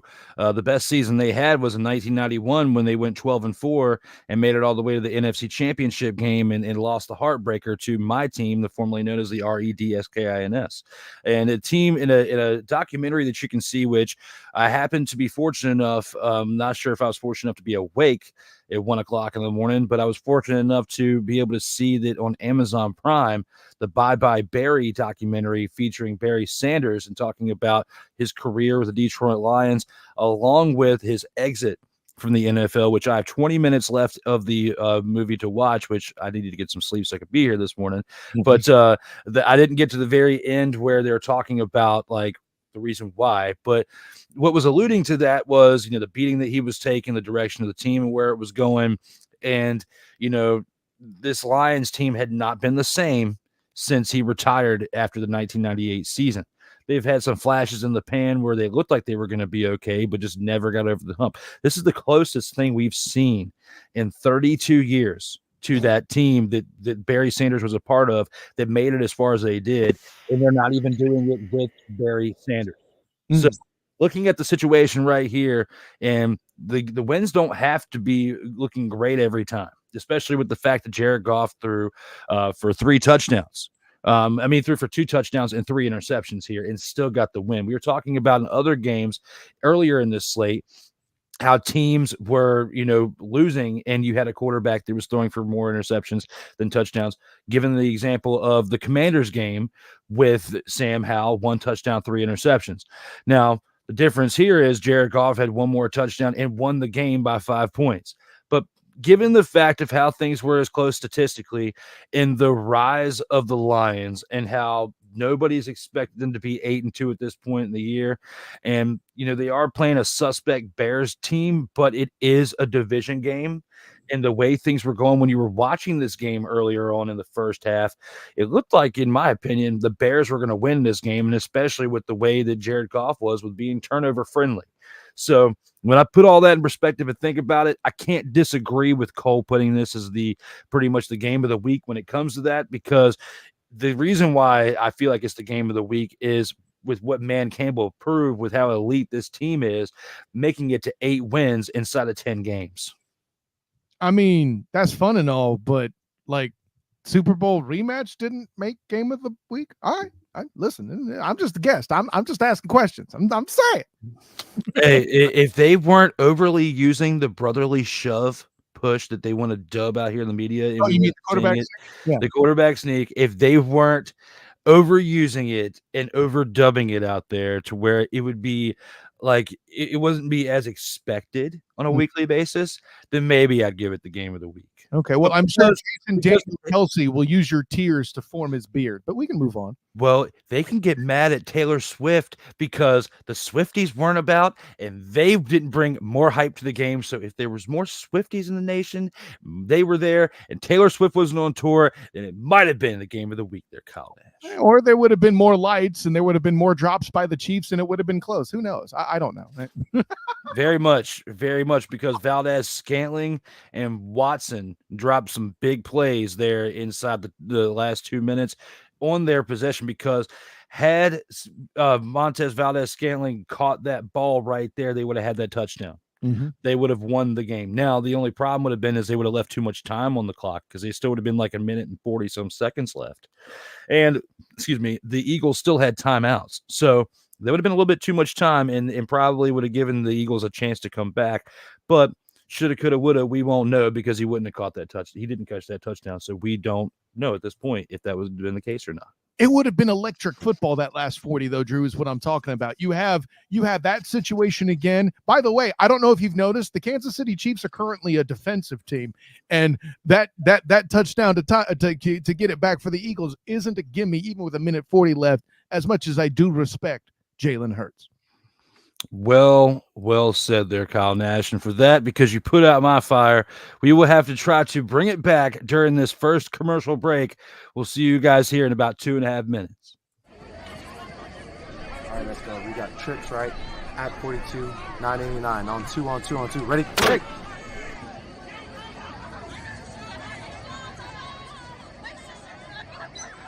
We're just getting started. Total Football Talk will return right after this. Everything Boston. I love you morons.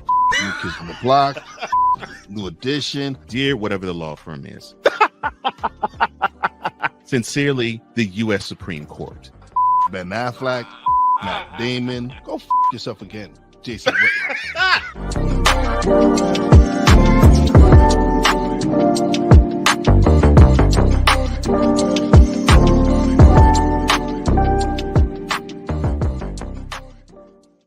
Ready to hang with some fellas who know football? Let's ride.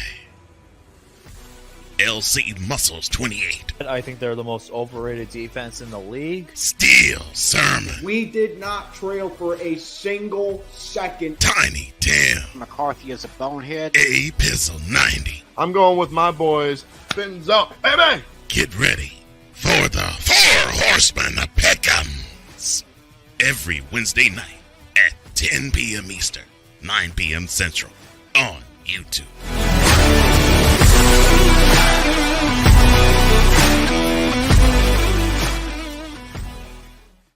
Poppy J. You got the option to cry for the government. You got the option to protest. You got the option to keep buying, but this is also an option. Wise El Jefe. We're the first tech geeks. We're the first gamers. We're the first everything. Everything. Like Gen X's, we are the ones. BS3 Network proudly presents the crew from the New York boroughs who never wants that smoke. Nah, they want that fire. Poppy J and Wise El Jefe. Fridays at 9 p.m. Eastern, 8 p.m. Central. Check your local listings for your viewing and listening pleasure.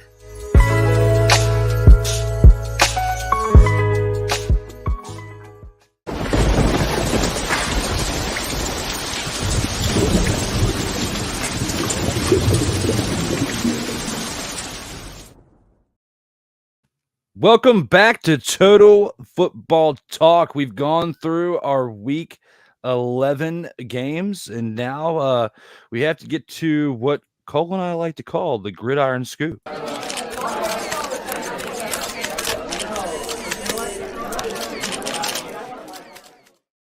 And starting off with the team that Kyle knows very well, and that being the Jacksonville Jaguars, and the fact that they're in a great spot after Trevor Lawrence leads the team to victory. Now, Kyle, with that being said, have the Jaguars fully bounced back from last Sunday's performance? It's a little too soon to declare that because they're truly not back until they beat Houston, should they do so here on Sunday. And that's a very losable game with what C.J. Stroud has done. We're talking about a rookie who's already the obvious Rookie of the Year candidate and is already getting talks.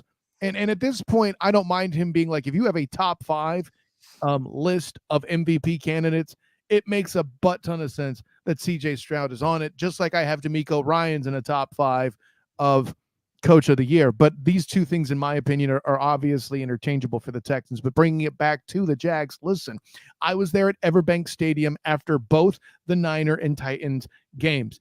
After the Niners game, sources tell me that Trevor Lawrence had his worst game of his career. That source was one Trevor Lawrence. Okay, so with all that in mind, he owned what went down that day and acknowledged himself as the air quotes problem, and then turned it around the next week. And listen, credit to Jeffrey Simmons for getting in the backfield a few times and forcing him to shake out of the pocket. Trevor had 2 touchdowns with his feet to keep the red zone production up. So they had all that going for him. But with all that, let me conclude by saying this. It was defensive end/edge rusher Josh Allen that said, when asked if Houston was a playoff game, he said not only is that, he felt like that Titans game was a playoff game as they're battling to win the division repeat as AFC South champions. So that should speak to the intensity with which the Jags are approaching this football game, Drew. Very, very well said. And bringing that up with your current synopsis on how things are going for the Jaguars, we will see how things shape up going into the holidays, as we are now at our first holiday part of the season with Thanksgiving right around the corner here in a couple of days. Let's go ahead and take it into our next part of the Gridiron Scoop. Perfect Brock Purdy throws 3 touchdown passes to lead the 49ers past the Buccaneers 27-14. Is it safe to now compare Brock Purdy to Joe Montana? Stay off the weed. Stop it. Get some help. What are we doing, Drew Willingham? No, and no disrespect to you or Cole. I know you're doing it for a compelling presentation. I don't think anybody's trying to crown Brock Purdy at this point. While it's a fantabulous story, let's also remember that one Joseph Clifford Montana is a great and arguably the greatest to do it at his position. Yeah, I get it. Brady, allegedly, whatever. That defense carried the first 3 Super Bowls. Just nobody wants to talk about it. Unless, of course, you happen to be Richard Seymour, as I did during his Hall of Fame induction. But enough about that. I'm dropping names. Here's what I'm trying to say. Willingham. No. Stop it. Just not yet. Not really. With all the talent surrounding him. Yeah, I know. Joseph Clifford Montana had Jerry Rice, who I would drop his middle name if I remembered it. I forgot. Whatever. That's my bad. I'll look it up. We'll have it. But the fact that's a thing. My guy, Brock Purdy, doesn't always look Purdy, but he's carried plenty of stock and doing his job and managing the game. I've made the argument that Joseph Clifford Montana is a game manager himself, but that team was better because of Joe. Brock Purdy's good, I think, because of his surrounding cast. He's just learned to embrace them and manage them. So throw up Bishop Bullwinkle if you would be so kind here, Drew Willingham. He's not available, unfortunately. Then I'll do it. Hell to the no. Oh, wait, actually, I was wrong. Hell to the no. To the no, no, no, no. Hell no, no. To the no, no. Let me talk to you. When it comes to my play on the previous clip, That's terrible. I should have known better. Acknowledge me. But when it comes to most people's opinions about that, they'll probably say that. Ain't nobody care. Who cares? Ain't nobody care. And if you do care, let's get ready to rumble. because my thoughts on Brock Purdy being the next coming of Joe Montana. Hell to the no, to the no, no, no, no. Hell no, no, to the no, no. So Kyle Nash and I definitely agree with this. Yeah. Yeah. Some of you are probably saying, Kyle Nash, and you were agreeing with this? What? Yes, we are definitely agreeing with this. What? And if you are upset about that, stop it. Get some help. Because you should not be upset at the fact that we are stating that we don't think that Brock Purdy is the second coming of Joe Montana. Because there was only one other second coming of Joe Montana, and he recently retired, and that is Thomas Edward Patrick Brady II. Yeah, he never ran like Joe, but I digress. He has 7 Super Bowls. He surpassed Joe and left him in the dust. What? Wins are not a quarterback stat, Drew Willingham. Do better. Do better. What? Do better. What? Do better. Wins are not a quarterback stat. What? Listen, don't make me go Captain America. I could do this all day. I know you got to fill 3 hours, but come on. Stop it. Get some help. Here we go. We're good. No, definitely well played. Now, to continue on with the Gridiron Scoop, we've got one more thing to throw back out there, and I've got one more transition. So my apologies for not clicking the button a little soon enough. When it comes to our last topic in the Gridiron Scoop, the Lions have started NFL season, 2023 NFL season, 8-2 for the first time since 1962. Are the Lions legitimate Super Bowl contenders coming out of the NFC? Cue up the swimwear because I am in. Listen, and I know, but Drew, let me talk to you. All right. Let me talk to you. There's a reason I'm going here. Excellent pickup by you, by the way. The reason it's possible. Let's go this way. For those people that try to battle that Michael Jeffrey Jordan isn't the GOAT. By the way, yes, he is. Stop it. Your LeBron hate is unreasonable, Willingham, but nonetheless, Michael Jeffrey Jordan, still the GOAT. Deal with it. A lot of the criticism levied against Michael Jeffrey Jordan is because the East was allegedly so easy. But the NFC is easy right now. We saw the Eagles get past the Niners. I'm not saying the Eagles are a bad team, but the way they got past the Niners by hurting Brock Purdy, who was the third stringer at the time, and they're throwing Josh Johnson, and even CMC's having to play quarterback. It was a mess. A key injury somewhere, somebody limited, and also, by the way, the whole situation with maybe a quarterback being limited, now granted, it didn't stop Patrick LaVon Mahomes II, but the punchline's this. Funny things happen in playoff games, and the morale favorite, the guys who I feel like have the best motivation to continue to battle to get to the final game, they'll probably get served. I'm not here to say they're winning the damn thing, but to get to the Super Bowl, as the question's worded, I am not prepared to rule it out. They are a legitimate contender.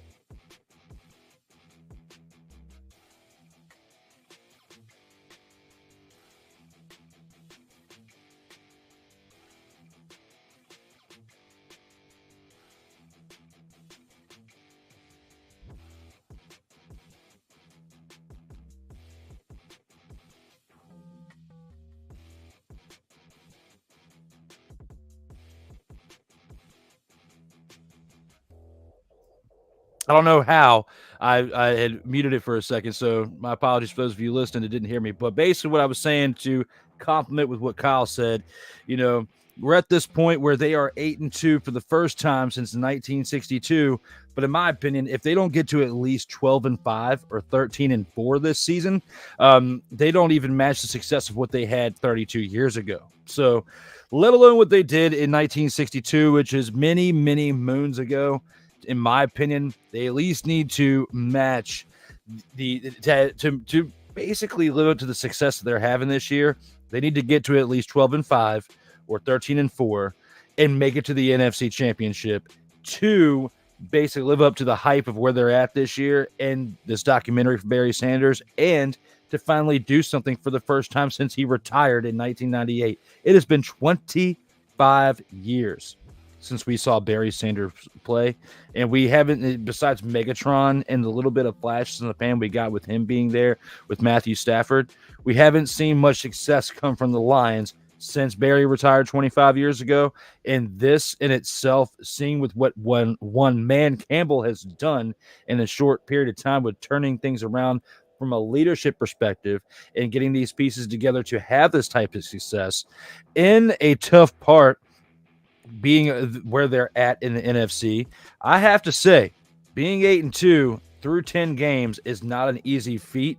Being 9-1 for the Eagles is definitely not an easy feat, but being 8-2, coming from Detroit, in Michigan, and the things that are happening throughout that franchise, throughout its history, I have to give the credit where credit's due. And when it comes to the question at hand, legitimate Super Bowl contenders coming out of the NFC, it's kind of tough when you got Philadelphia and you got other teams that are on the come up as well. I don't know if right now, if I can answer that, it being this point through 11 games already, 10 games for them, 11 weeks of the season. They still have 7 games left to go. I don't know if I can actually answer that fully right now. Kyle, you did a great job with how you said it, but for me, it's a little tough because when you have an 8-2 team, I want to say yes, but they've had success this year and they started being able to come up last year. But in my opinion, it's not enough success to warrant them as Super Bowl contenders yet. Well, you mentioned the other teams in the NFC that they have to compete with. Other than the Niners and Eagles, who you got, Chief? I know, but you only have 2 teams playing against each other in the NFC Championship game. You still have to make it to the championship game to face someone else, whether it be the 49ers and the Eagles in that game. And I don't know if they can beat the other teams in the playoffs leading up to that. They only have to beat one of them. And that's what I'm saying. You're dropping great stats about the Lions organization that indict the NFC. And you mentioned that the Lions have to get to that certain point, the 12 wins and all of that to surpass that. But to be legitimate Super Bowl contenders, what I'm trying to tell you is they don't have to. It's just like my point with Calvin Ridley when we talked about that a while back on that famous clip from the In and Out Sports Space show. He may not be the best receiver on the team, but he doesn't have to for the Jags to be successful. They may not match the Barry Sanders days that you referred to in 91. But what I'm telling you is they don't have to. All they have to do is surpass one. And you're going to try to tell me that the Niners are a guarantee with their style of play in history to get that far healthy again? We can guarantee that the Eagles can handle business? We already saw the Detroit Lions dethrone a defending Super Bowl champion. Contender doesn't mean they're getting there. I'm telling you they're a threat. That's what contender means to me. Well said. And speaking of quotes, quote, when it comes to this situation right here with Waz El Jefe, the happiest 3-8 Giants fan is in the house. Close quote. I hope you checked out me dunking on your boy Sam Howell. I'm sure he'll enjoy that. Oh, I'm pretty sure that he will definitely get a lot of great enjoyment out of that. Go back and see that if you haven't seen it already. They're Waz El Jefe when it comes to that. Now, when it comes to another situation that we have there, Kyle Nash, we have to discuss the grand champions, which is AKA our dogs of the week.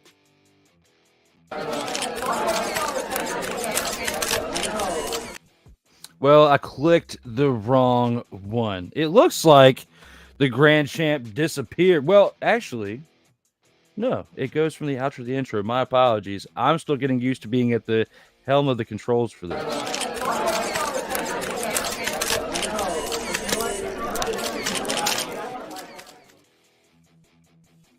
Total football talk.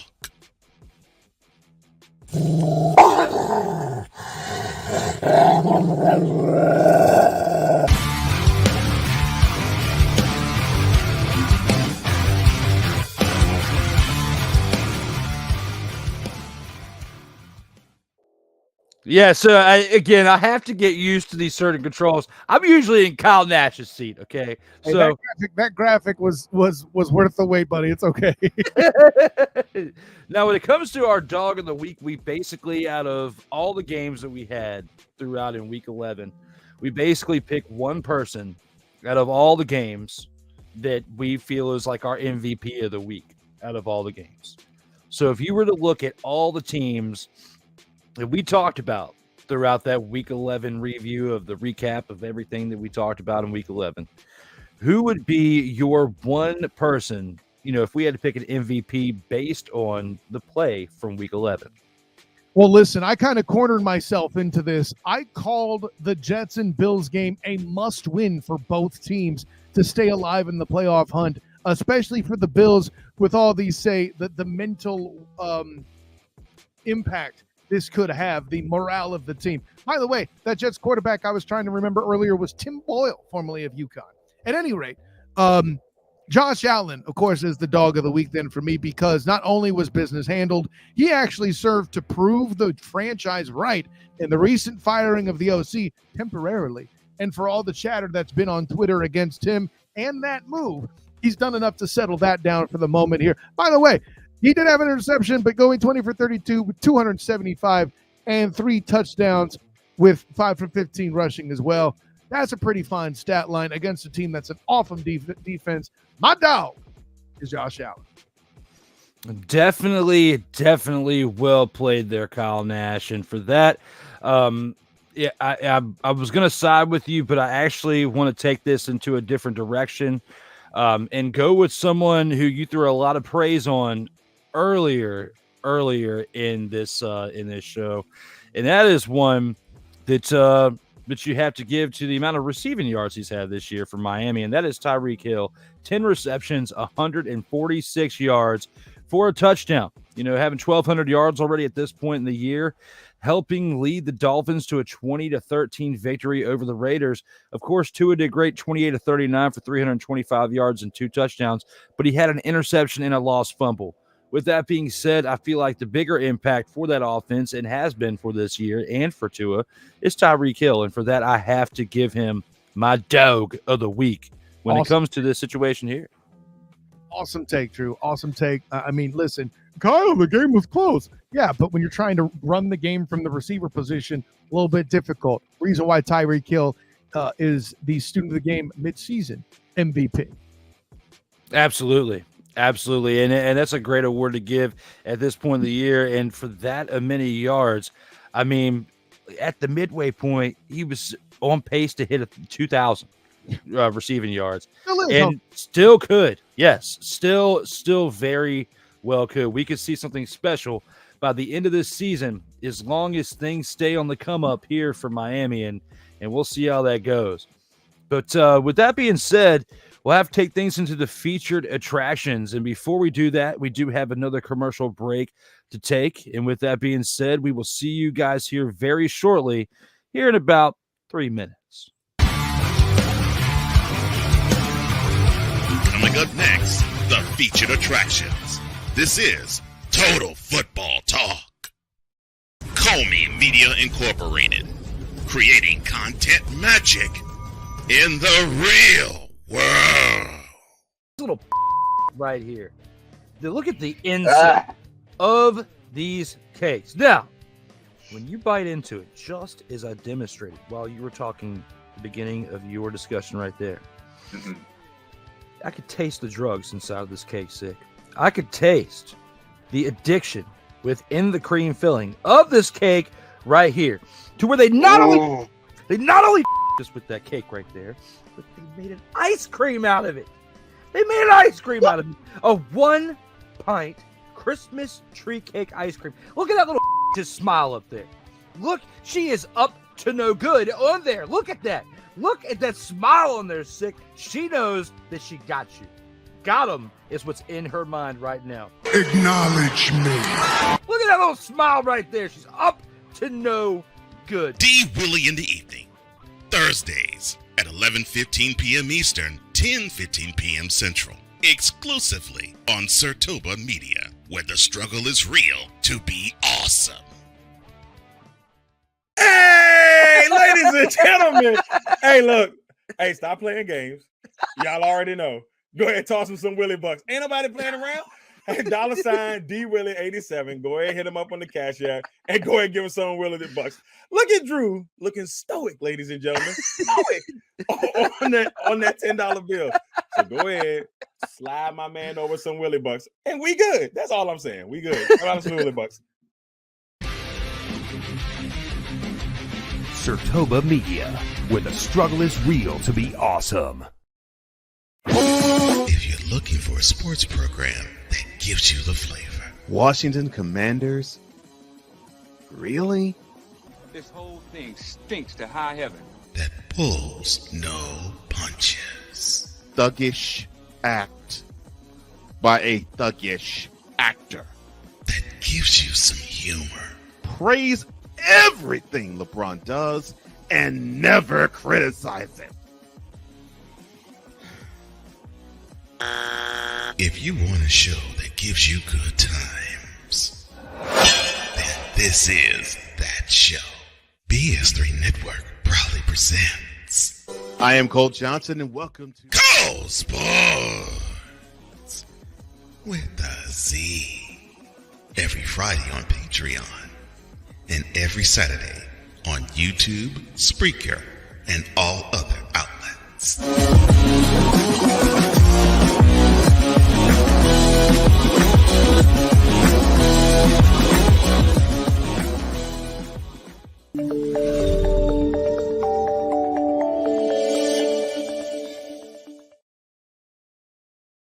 Back to Total Football Talk is we are back from commercial break.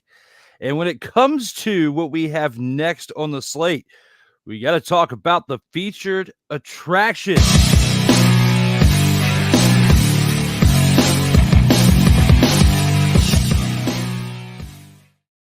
Featured attractions are here. And with that being said, we got to start it off with the first game on that list, and that is a little bit of Thursday 8:20 p.m. kickoff action between the 7-3 49ers and the 6-4 Seattle Seahawks. Now, the 49ers have the 5.5 advantage of this when it comes to this. When it comes to this game right here, kickoff being Thursday, again, what is more important to the 49ers' success? The protection of Brock Purdy or the defensive line, or getting Christian McCaffrey the ball? What are your thoughts when it comes to that question there, Kyle Nash? Well, here's the thing, Drew Willingham. First of all, let me remind you that this game's taking place on what is known as Gray Thursday, the later portion of Thanksgiving that then leads into Black Friday, the official start of the Christmas shopping season. I know people already have their trees up and, they took off their Mariah Carey cat outfits to put on their Mariah Carey Santa hats for All I Want for Christmas is the song that I can't stand. But I digress. Don't get me started with what George Michael does every holiday to me. That's just another form of audio pollution. But say all that to say this. I bring up the holiday season because I owe you a Christmas card there, Commander fan, for the arrival of Chase Young. Woo, boy. Merry Christmas, mother beep. Okay, that's all I have to say about that. That's the gift that keeps on giving. By the way, you want to talk about the gift that keeps on giving? How about the ball to Christian McCaffrey? Kyle Shanahan, say what you will about him. He is always going to find a way to get a running back a ball in a creative fashion. That ain't a challenge. And I've already been on this very show earlier today, Drew Willingham, telling you about Trent Williams and how he is the actual MVP of this team. So obviously, the answer is to make sure that Brock is protected to keep things Purdy. See what I did there? I guess You can't handle the truth! When it comes to how you're feeling about Chase Young, because for me, it's been pretty tough to handle that situation because, they held out the last minute to make that move, and the best they got was a third-round pick. And Chase Young is definitely much better than a third-round pick. Montez Sweat, they got a second-round pick. And he already signed a 4-year extension with the Bears. And it's looking like the 49ers are going to have an opportunity to do something very similar with Chase Young, as he's already probably liking, well, I've heard some interviews already where he's liking the culture in San Francisco a little bit better than what he was dealing with in Washington. I can't fault him for that. I can, and it's not a big shocker there. Yes, I see you over there, Kyle Nash. It's the Home Alone face because I made the holiday point earlier. You see what I did there? Yeah, well, you got your big Christmas present for the next 3 or 4 years, especially if he signs an extension. So congratulations. And if you don't get a Super Bowl out of that trade, then it was a major failure. Did you say Merry Christmas, you filthy animal? Is that what you just said to me? Yeah, I wish I had that clip, but until then, I'll at least give you this. Stop it. Get some help. Because, again, if you guys do not get a Super Bowl, within, well, let's say throughout the tenure of Chase Young's stay in San Francisco, and let's say if he does sign an extension and is there for the next 3 to 4 years, if you guys don't get a Super Bowl with that pick, especially stealing him for a 3rd round pick, then that trade was a failure. No, not for the discount that they got him at the 3rd round as a 3rd round pick. To your point, my good friend, it's the trade isn't a failure. That's a failure in other places, maybe. But if you don't win a Super Bowl in the next few years with Nick Bosa and Chase Young on opposite sides of each other, then it was a total failure. Okay, well, I like how you moved the goalpost there, but that wasn't the question. You said the trade is already a success. Now they'd have to finish the job. That statement I will 100% agree with, no question. No, I get that, but basically the whole synopsis of everything, like I said, if they resign him and he's there for the next 3 to 4 seasons, and they do not get a Super Bowl between him and Nick Bosa being on that side on the defense, on opposite sides, causing terror to the opposing offenses, in my opinion, that is going to be a failure because just like they wasted the potential of him in Washington, okay, and you don't utilize on it, and you're trying to throw shade on how things are ran within the office of Washington, which I oblige and will definitely speak up on that as well because I've had a little bit more firsthand experience with that. Okay? So when I think about that, if you don't win a Super Bowl or get to a Super Bowl with Chase Young, then it was a failure. But I will say, go more out on a limb and say you should win it because you've already been with Kyle Shanahan as a coach. You just haven't won. So, and you will. And I feel like now, because of what you've got leading the offense now with Brock Purdy, with what you established last year, and the addition with what you made on defense, there's no excuse at this point to not get to the Super Bowl. I think the excuse has been health, and I'll leave it at that, Yeah, and, the games that the 49ers lost earlier this year, I feel like, when they went 5-0 and then lost the 3 consecutive ones not too long ago, I don't think that they would have lost 3 consecutive games had this trade happened earlier in the season, like while they were still 5-0 and they made the trade. I don't think they would have lost 3 straight games after going 5-0. I mean, well, listen, and we're starting to make this a debate show again. That's my bad. But again, I would remind you who the MVP of the 49ers was and how much time he missed in those 3 games. Fun fact, not Chase Young, Trent Williams. Chase Young fixing the defense and getting in the face of a Joey Burr, would be helpful. I don't know that it changes and allows the offense to score the points that they would need to have turned back time, so to speak. But I'm not trying to share that information. Who's giving them the business? Moving on to the next question, a part of this topic right here. How can the Seahawks stop getting off to slow starts in games? Golly, I think that's an element of the conservative offense you've come to know, love, and get frustrated by if you're Russell Carrington Wilson under the Pete Carroll regime. Basically, it's a matter of finishing your drives if you're going to open up. Like, they just take some time to jive, find the right attack, and start to score. And listen, DK Metcalf's an awesome receiver, but Kenneth Walker has been allegedly dinged up. That's a whole situation, but you have an offense that's good. I wouldn't call them explosive, and I think that's a factor for the Seahawks when it comes to their situation. And yeah, slow starts have kind of killed them. I think even the people in the Seahawk Shack on the Pro Sports Fans app would agree with that as well. Definitely well said with that one. I definitely agree with that. Now, when it comes to the predictions for this game right here, again, the 49ers 7-3 against the Seahawks 6-4. What are your predictions for this Thursday night contest? Listen, this pick may seem like an odyssey, and people are accused me of being Homer. See what I did there? Anyways, it's some historical schmack. I happen to be Greek. It's okay. Listen, the punchline's this, man. Say what you will about either of these offenses. They're not necessarily teams known for explosive plays, although I would argue DK Metcalf and George Kittle, Brandon Ayuk, Deebo Samuel, and Christian McCaffrey himself, as well as Kyle Juszczyk. a guy who apparently still is the fullback relevant. What? Listen, I think the Niners just have too many weapons for the Seattle defense to really contain. And we already have seen Geno Smith say, "Oh God," getting chased down by just Aaron Donald. Rodgers, imagine those edges handling business with Bosa and Young on the other side. And by the way, a prominent defensive end potentially named Young for the 49ers. I felt like I was just a couple of years ago back watching Bryant Young get inducted. Whole other question. Punchline's this: too much defense, too much offense. I don't care where the game is, because even though Seattle is a great venue for noise and having that 12th man present, I still have the 49ers handling business right now. They too travel pretty well, by the way, Drew Willingham.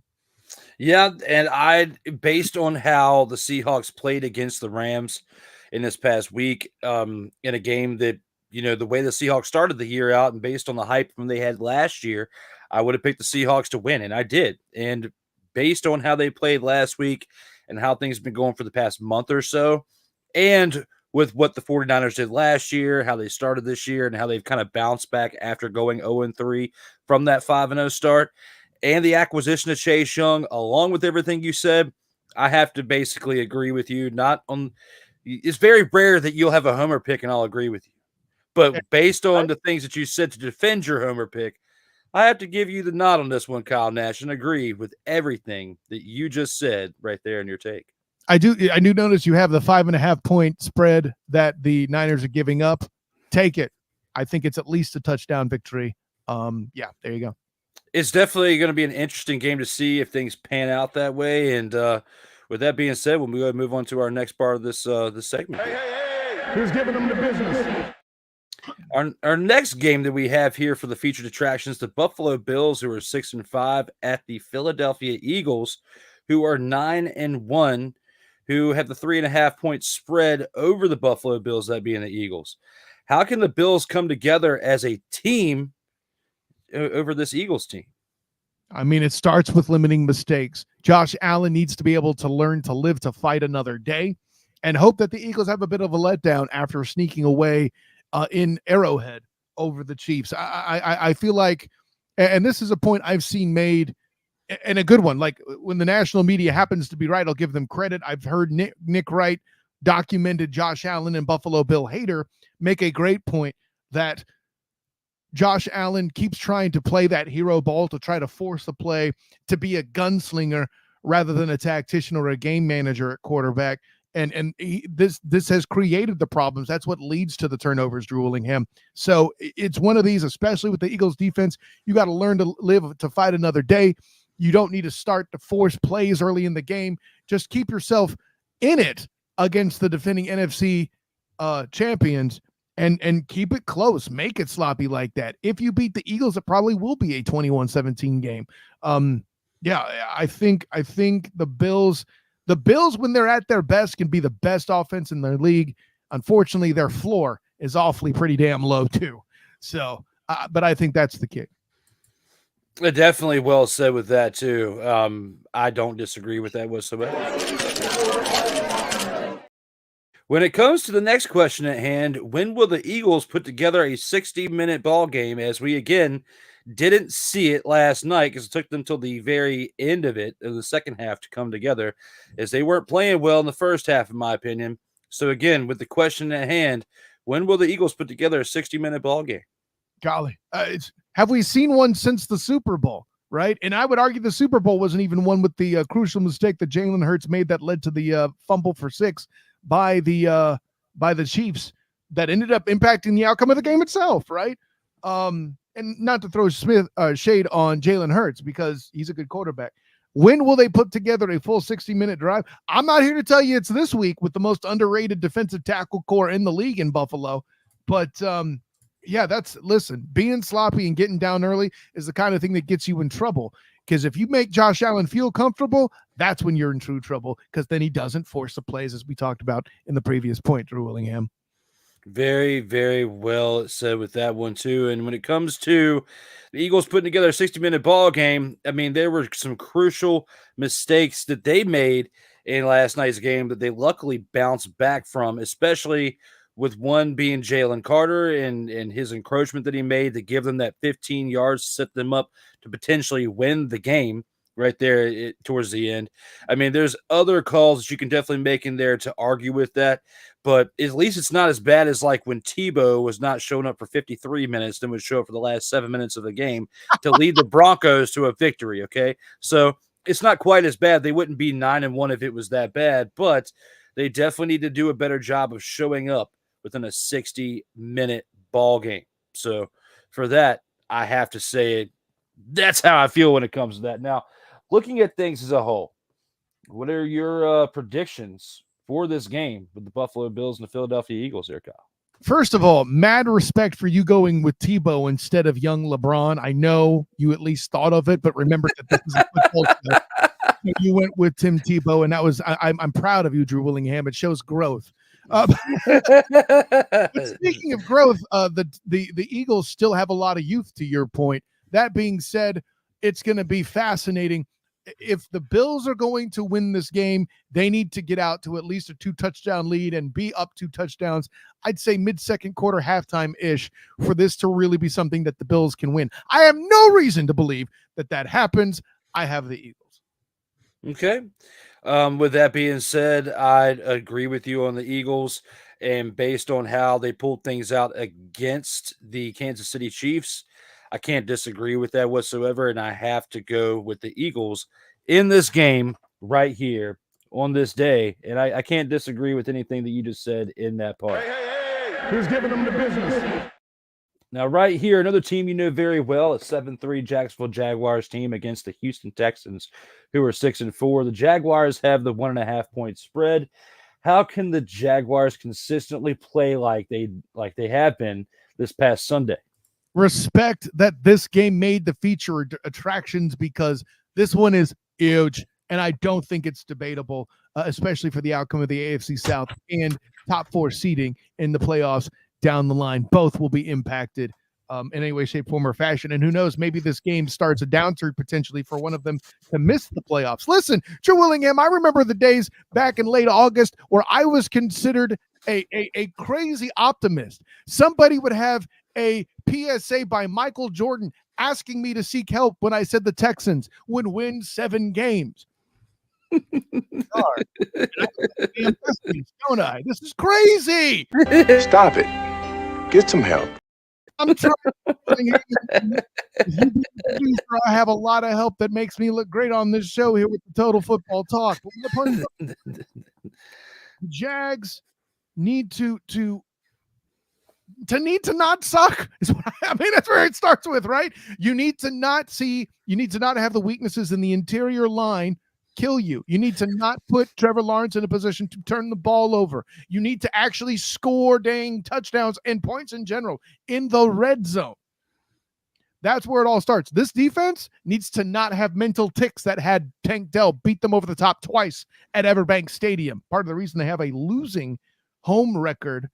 Remember, I said home record, not record including London, right? I mean in Duval County itself, right? Because that London win, one of the London wins, I think it was the Falcons, was considered a home game. It ain't home. Stop it. But I think it's just got to take consistent play, and it's going to be up in their minds because the Texans are feeling pretty dang confident right now, and it's going to be key to remember for Doug Peterson and his coaches to remember that other teams watch film too. You need to start making adjustments, especially with a team that's familiar with you like a divisional rival. Definitely well said with that too. When I look at this game right here, and especially the question at bay with the Jaguars' consistent play that they did this past Sunday, the way that they showed up, getting that 20-point victory, they need Trevor Lawrence as well as Calvin Ridley to be clicking on all cylinders, especially like they did this past weekend. That's going to be their one way that they can definitely get the edge over the Texans. And with that being said, can the Texans stop playing up or down to their competition each week? Oh, absolutely. I don't feel like that's what's happening. I know last week was a bit of an anomaly, where they threw the interceptions to the Cardinals. But remember, the Cardinals also beat the Cowboys back when we were alleging that they were Super Bowl contenders too. By the way, Lions more of a Super Bowl contender than the Dallas Cowboys, in my opinion. # I said it. I even said that in my predictions on the Student the Game podcast back in August and September. Bing! But no, I think the answer to this is clearly yes. CJ Stroud has lifted. You got to remember all the injuries that the Texans have had, and yet CJ Stroud has not only lifted them to their opponents, but to a high level of play. I mean, beating the Cincinnati Bengals with Joey Burr still intact should tell you everything you need to know about what this team is capable of. And I'll admit they don't have a lot of blowouts on their docket, but I'm not here to tell you that this is a team that will do that. By the way, not for nothing, the toughest part of the schedule is in the rear view for the Texans. You'll see more blowouts as the season goes on. That I can have you take to the bank. Definitely. When it comes to that right there, Kyle Nash, when it comes to the Jaguars and the Texans and where we've thrown at and the Texans playing up or down, you definitely threw some things out there that I couldn't have even thrown out there. So I appreciate that one. Now, looking at the game predictions for this, what do you think? Do you think that Jacksonville keeps things rolling and gets to 8-3 after this, or will the Texans surprise some people and get to their 7th win in this game? Yeah. By the way, the true advice here: do not bet this game, for the love of Pete.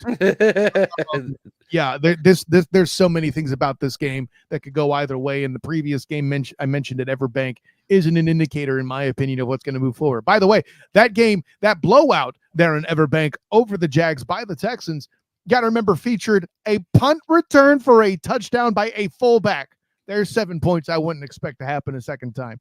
Tank Dell beating Cats over the top on 2 just obvious mental breakdown plays by the Jags. No disrespect to Tank Dell, but like if you break down the film, you could see that Darius Williams was not in position to chase downfield, and that completely set up both touchdowns. I think were on a mental error there. I think it was Williams on both. I'd have to check. I'd have to look at the previous episode of the Duval dive. That was only week 3 after all, so we'll talk about that later. Bing! But I'm stalling to basically tell you I think the Jags do even it up, because when they need the game bad is when they seem to be playing their best under Doug Peterson. I want to say, and what's up, Justin and PSF app? Just saw the comment over there when it came to this right here. When it comes to this topic, the Jaguars and Texans, I know you want to say that the Jaguars are going to win, but Kyle, I think we're going to see something different in Houston. I think CJ Stroud isn't going to turn the ball over 3 times like he did in this past game. Right. I think he's going to learn a little bit from that. And I think the Jaguars are going to get exposed. And with that being said, I can only play one transition to make this come to fruition, and that is followed by "Hello World." Acknowledge me. Because when it comes to this situation right here, the Jaguars are not as good as that 20-point spread that they put up this past weekend. They're going to drink too much of the Kool-Aid, and they are going to get exposed by DeMeco Ryans in this game. And that's just how I feel with the way things are going to pan out. I'm mad at it. No, that's a fine take too. Both of them. See, that's why I said don't bet this game. There's really no clear direction of what to get out of this. And you know, I mean, credit to the Texans again. DeMeco Ryans, Coach of the Year candidate. CJ Stroud, obvious Offensive Rookie of the Year. And you know, Justin said it best. I can't wait for this matchup: Stroud versus T-Law. Old strong T-Law right there. What do you think about that one there, Kyle? I mean, at the end of the day, the one I'm looking forward to is Josh Allen and Will Anderson Jr., right? Like the Willie Anderson, like what he's done at the defensive end spot is being overlooked because simply CJ Stroud's doing so amazing. That's a defensive rookie candidate of the year candidate as well. We need to have that conversation in that particular instance, my friend. Listen, the first round of the 2023 draft alone makes the Houston Texans the front runners in hindsight as winners of that draft. So Josh Allen, by the way, he's pretty good at football as well. Been in the top 3 in sacks in the NFL for some time and has been a force to make this Jags defense, which at times throughout the year has led the league in turnovers, the defenses are going to have their impact on the game as well. I think the Jags have a little bit better advantage on that because they don't have as many injuries as the Texans do in their secondary. But yeah, man, there's a lot going there to back the Texans, man. Listen, I think this is going to be the most competitive football game on the docket that we see currently here, and that's why it's part of the featured attractions. Well played, put into that. And with that being said, we'll take a quick commercial break. When we come on back, we will get to the chopping block.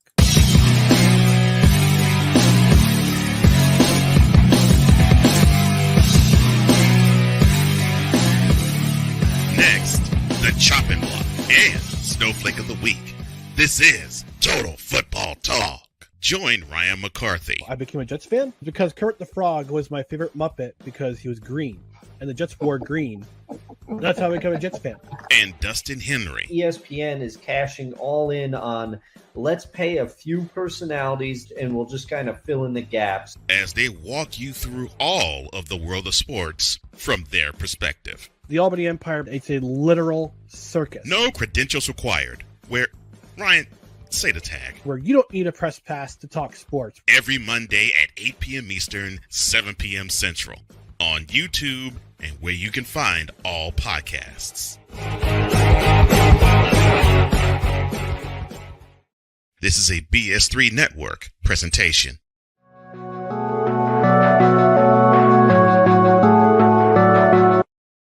I want to do a TED Talk, but I don't have anything to talk about yet. I'm getting there. Life is for the living. We're not here that long. You can learn anything you want to learn without any money spent. What do I really enjoy? What do I really want out of life? I am your host, WIZE. Are you in a life holding pattern? Well, this is for you. Welcome to the Stuck in My Mind podcast. Live every Monday, Tuesday, and Wednesday at 4 p.m. Central.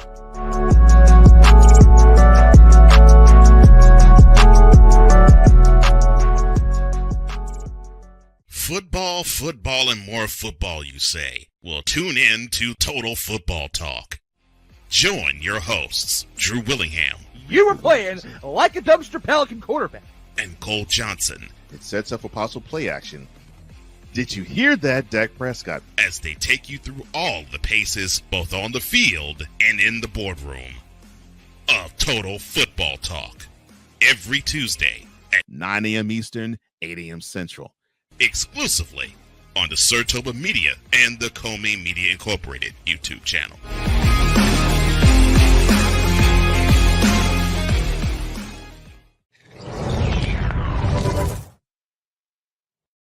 Welcome back to Total Football Talk. As we are here, we have been dealing with some fire comments in the Pro Sports Fans chat over there on the PSF app. For those of you watching here on YouTube and our other streaming platforms, make sure you download that app entitled PSF.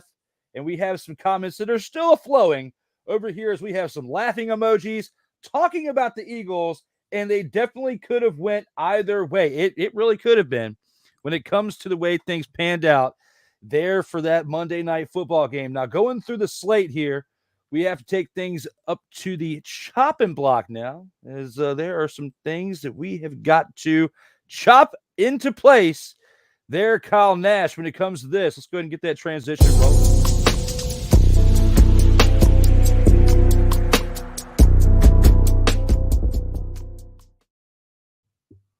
And here with the chopping block, Kyle Nash, Najee Harris tired of the Steelers' poor performances in 2023 after the loss to the Browns.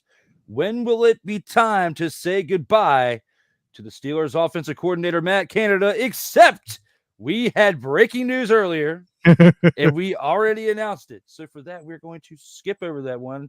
It's early in the morning. I read the question. I said we can report like what at what time. Apparently, it was about 8:50 a.m. this morning. It was, and it was right before we got on here and went live. And I guess the Folgers in my cup definitely hasn't kicked into overdrive yet, as I shouldn't have even read that question. Everybody makes a mistake per day.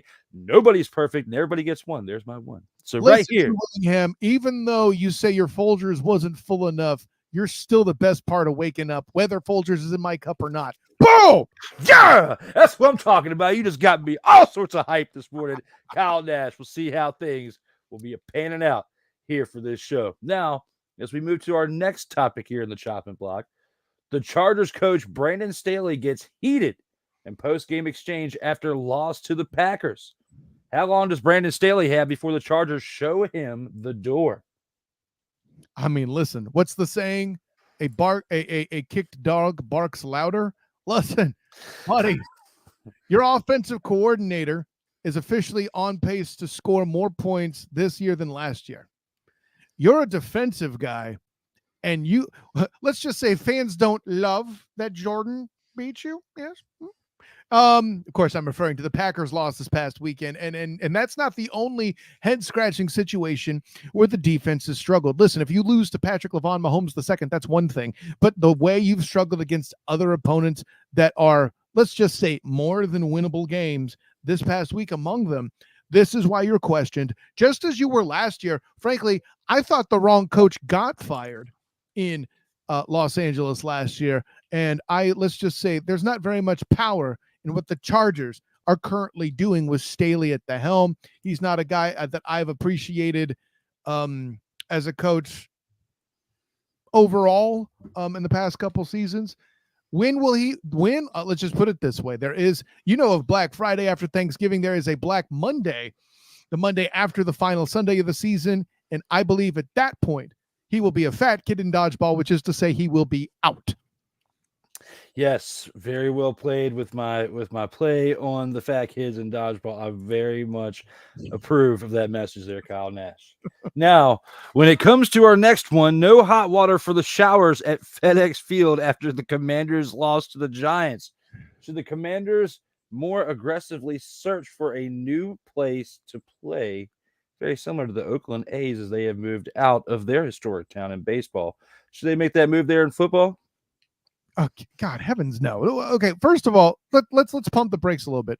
First of all, unconfirmed sources have told me that the reason why there was no hot water in the showers there, Drew Willingham, is because it's currently being moved over to heat the seat that's under Ron Rivera, so Eric Bieniemy can take over as head coach.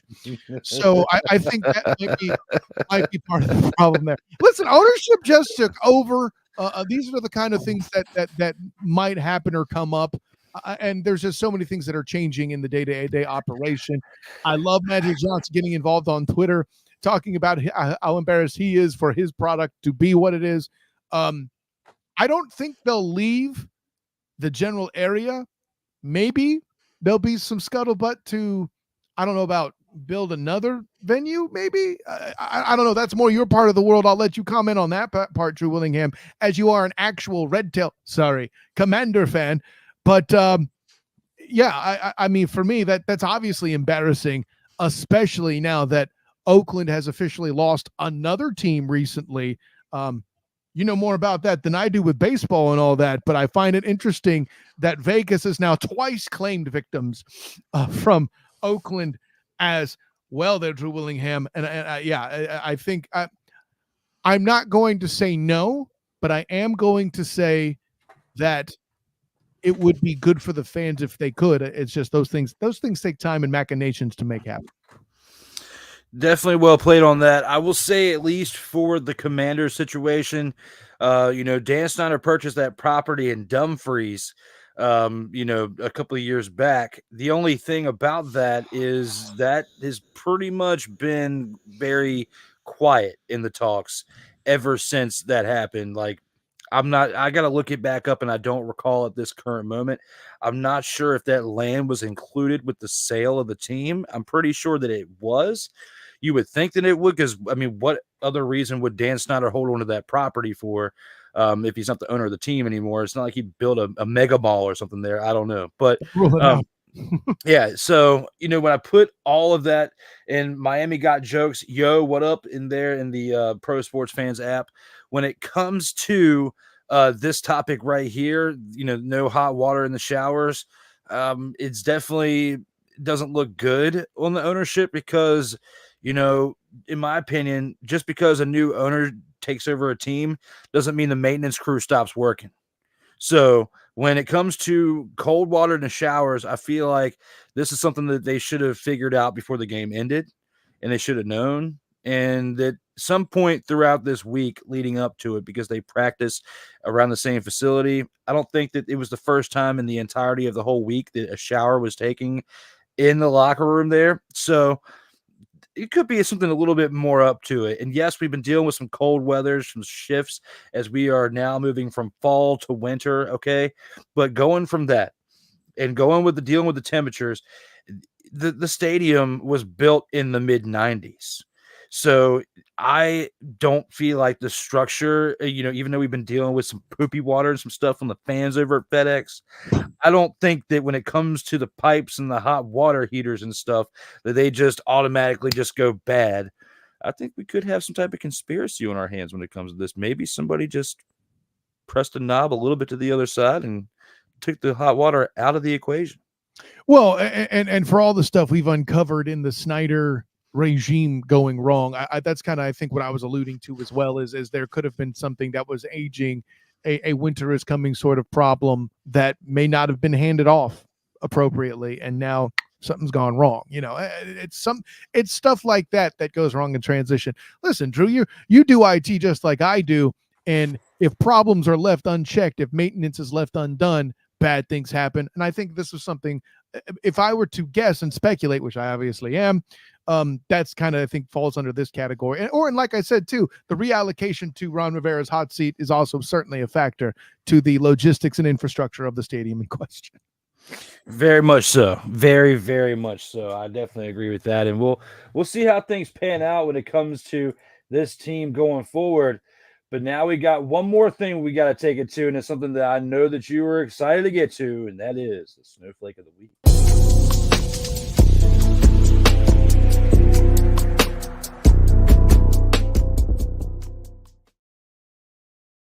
Total football talk.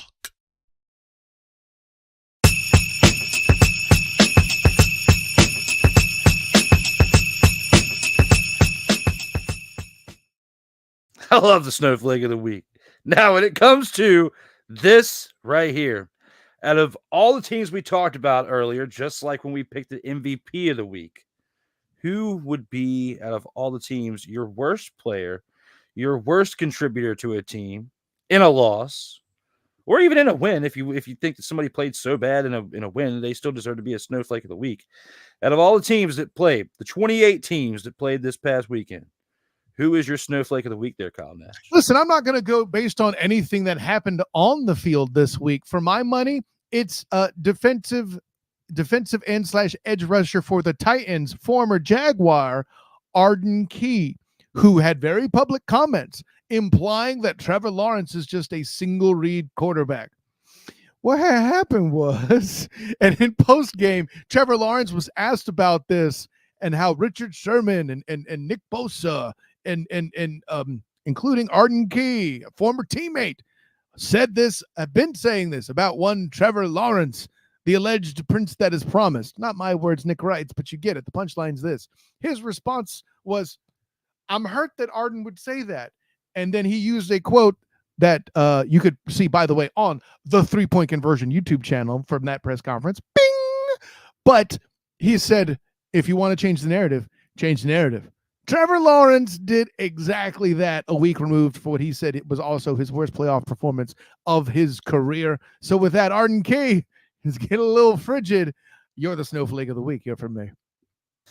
And we actually have a comment in the PSF app that was actually taking it to where I was going to take it to. And I know earlier we had talked about how the New York Jets offensive line and how bad it is. And basically how it would basically bring out the worst in the quarterback. Okay. And if you're already a bad quarterback, you're going to look even worse based on this New York Jets offensive line. And with that being said, my Snowflake of the Week goes to Zach Wilson. 7 of 15, 81 yards, a touchdown, and an interception. Okay, there were more players out there that threw more interceptions and had more turnovers. But to have that type of production in a 4-quarter game, to basically, at the end of it, already be relegated to the third-string quarterback. We already had Thomas Morstead, the punter, throwing a pass in this game. He was 1 of 1 for 18 yards, and that's still better than what Zach Wilson threw for in this game, okay? Tim Boyle, the third-string quarterback, comes out there, one that it took you a minute to think of the name earlier or whatnot, but when it comes to the third string there, 7 of 14, 33 yards and an interception. Even though he had an interception, he still had more yards per attempt than what Zach Wilson had in his passes. So looking at it right here, 7 of 15, 81 yards is absolutely putting you on the status of this. That being Dumpster Pelican status. Look at the second one to the right there. That one would be Zach Wilson right beside that Food Lion bag underneath that can of tuna. That is who Zach Wilson is when it comes to the Dumpster Pelican status in that transition right there. And that is who we have as our snowflakes of the week. With that being said, we'll go ahead and take this into a commercial break before we have the 2-minute drill.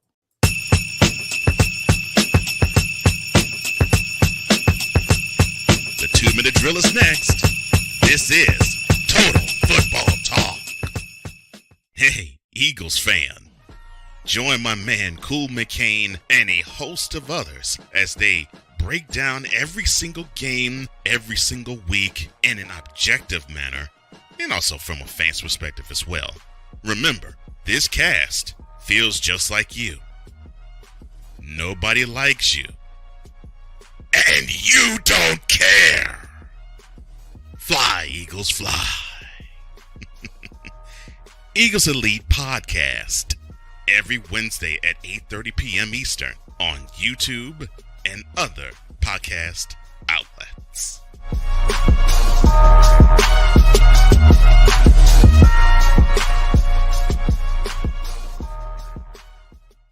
Oh, yes.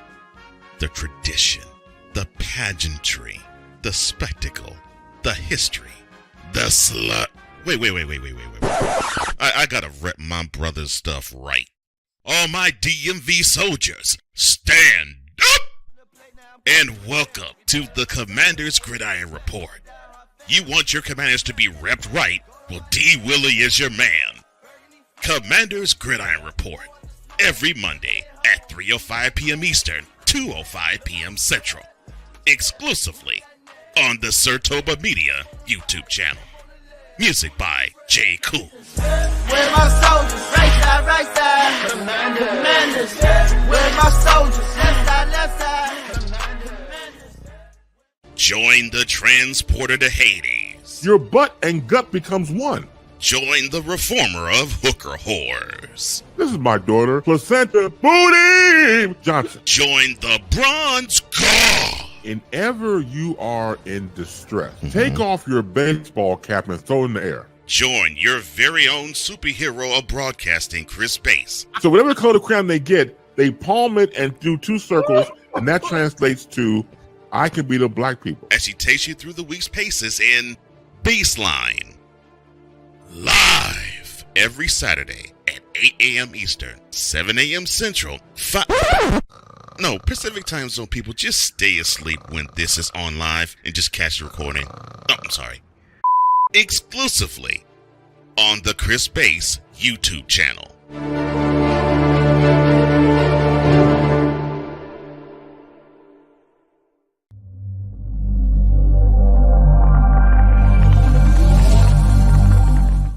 Welcome back to Total Football Talk. That is our final commercial break of the episode. And with that being said, we have to take this into the 2-minute drill.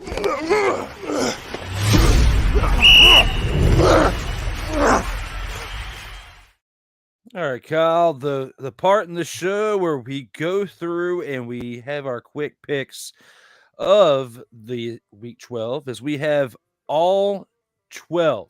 Well, not all 32 teams playing in this week's games, starting with Thanksgiving. And with Thanksgiving, Green Bay Packers 4-6 against Detroit Lions 8-2, Thursday, 12:30 p.m. The Lions are the 7.5-point favorite. Who do you have in this game? I mean, listen, at the end of the day, if you're asking me to pick against Man Campbell, I am not that brave a soul when it comes to that prospect, for lack of a better way to put it. But then again, it is whatever. I don't love Jordan and what he's doing. Man Campbell and company will make for a great Turkey Day afternoon. Give me the Lions. I will agree with that. I'm picking the Man Campbell and the Lions, and they will be 9-2 after this matchup. Who's giving them the business? The Washington Commanders, 4-7, travel to Dallas, take on the 7-3 Dallas Cowboys on Thanksgiving as well, 4:30 p.m.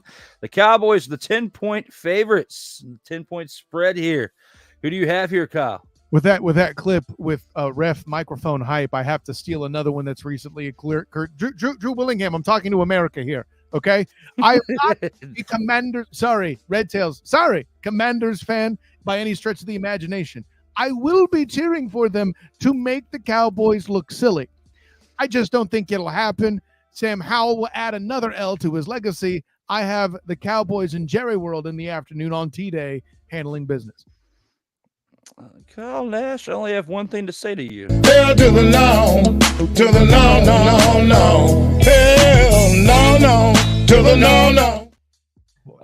We got some comments in the PSF app as well, and I'm sorry.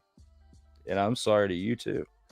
But the Commanders are winning this matchup right here. And yes, I do have a half sleeve tattoo with the old logo. However, that was grandfathered in before the changes that came. Okay. However, back to why they will beat them real quick. Because Sam Howell will learn from his 3 interceptions in this past game, and Dak Prescott will get exposed again, as this is the first of 2 matchups, and every single NFC East matchup is closed. And I see you giving fire emojis over there, Kyle Nash. Oh, I see you. But you will see this when it comes to... You can't handle the truth. This Thursday. The Reds, well, I almost said it. The Commanders will... Let's get ready to rumble! You're on my show here saying that the Cowboys are going to show up like this.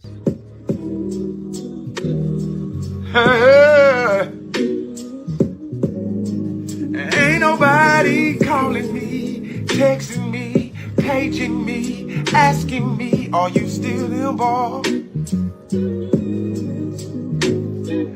Calling me, texting me, paging me, asking me, am I still involved? Y'all, you. So after that, are they still going to be Whedon boys, or will we be playing this clip? Now, that is absurd. I mean, first of all, you open up going full Charlie Sheen with your winning. I mean, what do I even do with that? I just listen. I love it. As I said, I will be cheering for your Red Tails. Sorry, Commanders, but I'm just not strong enough for Willingham. We'll just say since Prince can be formerly known as the artist, okay, or back when he was alive, we can say they are formerly known as the REDSKINS, and that's how I feel when it comes to this situation right here and how things will pan out this Thursday. I have the Commanders. Kyle has the Cowboys. We'll see how things pan out. Who's giving them the business? Next, we have the Miami Dolphins, who are 7-3 against the lowly New York Jets, who are 4-6. They play Friday at 3:00. When it comes to this game, the Dolphins 6.5 point spread on this Black Friday game. Who do you have in this matchup? Do you think the Dolphins get it done? First of all, I'm gonna leave with this: Black Friday NFL games are stupid. That is college ground. Stop it. Anyways, now that I got that off my chest, Willingham. Listen, if the Dolphins lose this game, humiliation be thy name. If Zach Wilson can outperform your offense, humiliation be thy name. I'm not saying they need to put up another 70 points. This is a good defense, and they'll be mighty ticked after blowing the game that they did against the Bills. This is a big deal in the division, by the way, as it's the AFC East. But at day's end, I have my Mike McDaniel Remember, because Josh McDaniels, the S is for stinks, right? Mike McDaniel handling business here, coming up with an answer to the problem that is the Jets defense. Definitely a great pick there, and I have to go with the Dolphins as well. The Jets defense definitely is a tough one to match up against, but the offense is definitely going to be what soils all over a great thing. And that's just how I feel when it comes to this matchup here. Tyreek Hill is going to light it up again, and I feel like the 6.5 point spread may be a little bit too low. I think the Dolphins are going to take this pretty decisively, and the Jets are not going to have any chance in this game. I could be wrong. They could win. They could be 5-6 after this and get one step closer to Aaron Rodgers coming back this year. But I feel like that would be a bad call. You've already got your third string quarterback announced to be the quarterback for the game. I just don't see any hope in the Jets getting the victory in this game. I have to give it to the Dolphins right here. Who's giving them the business? Now, next we have the New Orleans Saints, who are 5-5, taking on the Atlanta Falcons in Atlanta. The Falcons being the 1.5 point spread picks right here. Sunday at 1 o'clock for our start of our Sunday 1 o'clock games. Who do you have here?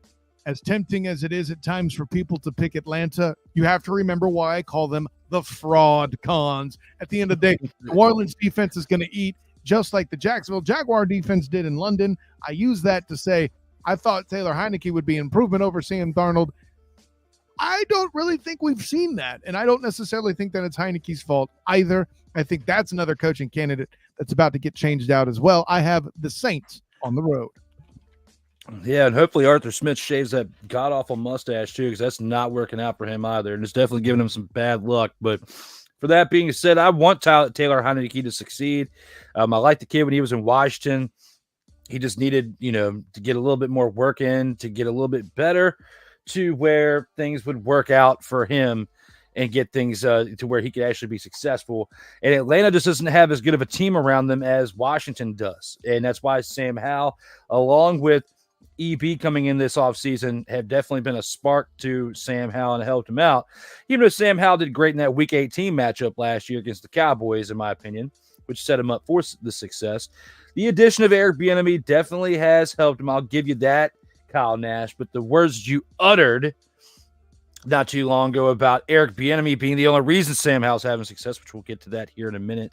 Maybe. But when it comes to that, I disagree. However, I feel like if Taylor Heineke would have stayed in Washington, he would have better success than what he's having in Atlanta if he was the quarterback for the Commanders than he would be for the Falcons. The Falcons still, with what's been going on this year, are very lucky to be at 4-6. But I think they're going to move to 4-7 after this game. And we're going to see the New Orleans Saints take the victory here. But I thought they were supposed to win the South. Anyway. Who's giving them the business? Next up, we have the Pittsburgh Steelers, who are 6-4, taking on the Cincinnati Bengals, who are 5-5 this Sunday. The Bengals are the 1.5 point spread here, but with that being said, you don't have Joe Burrow with the hand. He's now out for the rest of the season. So do you agree with the 1.5 point spread? Do you think the Bengals take this game, or do you think that the Kenny Pickett-led Steelers can get the victory here? Listen, one might claim that I'm going to pick it for Kenny. No, here's the thing. I like Trey Hendrickson and that defense. The one thing that I might like better than Trey Hendrickson and that defense in this game is TJ freaking Watt against a backup quarterback and that defense. This Mika Fitzpatrick guy is pretty good at football as well. I'm going to throw that out there. There will be turnovers. There will be problems. There will not be Bengals success. I have the Steelers. I picked them to win 10 games back in, I believe it was August. Bing! So I am not going to shy away from that now. The Steelers bounce back after the loss to the Browns. And you know what? I think I'll agree with that too. The Steelers end this weekend with a 7-4 record. The Bengals would drop out of 500. And what looks like a great comeback from the way that the Bengals started this season, being banged up, getting that bye week and starting the resurgence. Now for Joe Burrow to get knocked out for the rest of the season is really sad to see that. But he did a lot of great things coming back after that bye week and coming back from the injuries that he sustained before the season started. Have to give it to him for his toughness. And he kept his gear on when he got hurt this past weekend, like he wanted to come back in. Right. just unfortunately wasn't medically cleared. But with that being said, Kenny Pickett's going to have like 104 yards and still get the victory in this game when it comes to passing yards, because that's what it seems like he's throwing on a regular basis, between 104 and 124 yards a game. So with that being said, the team that needs to find a new quarterback, in my opinion, this offseason will get the victory. Who's giving them the business? Now, this next matchup, we got a team that traded away their first-round pick for 2024, and it looks like the Bears may just have 2 picks, not only in the top 10, maybe in the top 5, but definitely the number 1 overall pick. It's not even theirs, okay?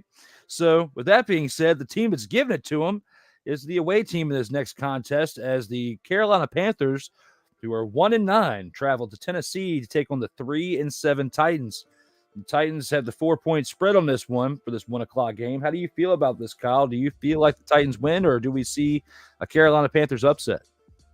The Titans found a team that they can actually beat. No, they got a couple wins with Will Levis. I get it, but I don't believe in him yet.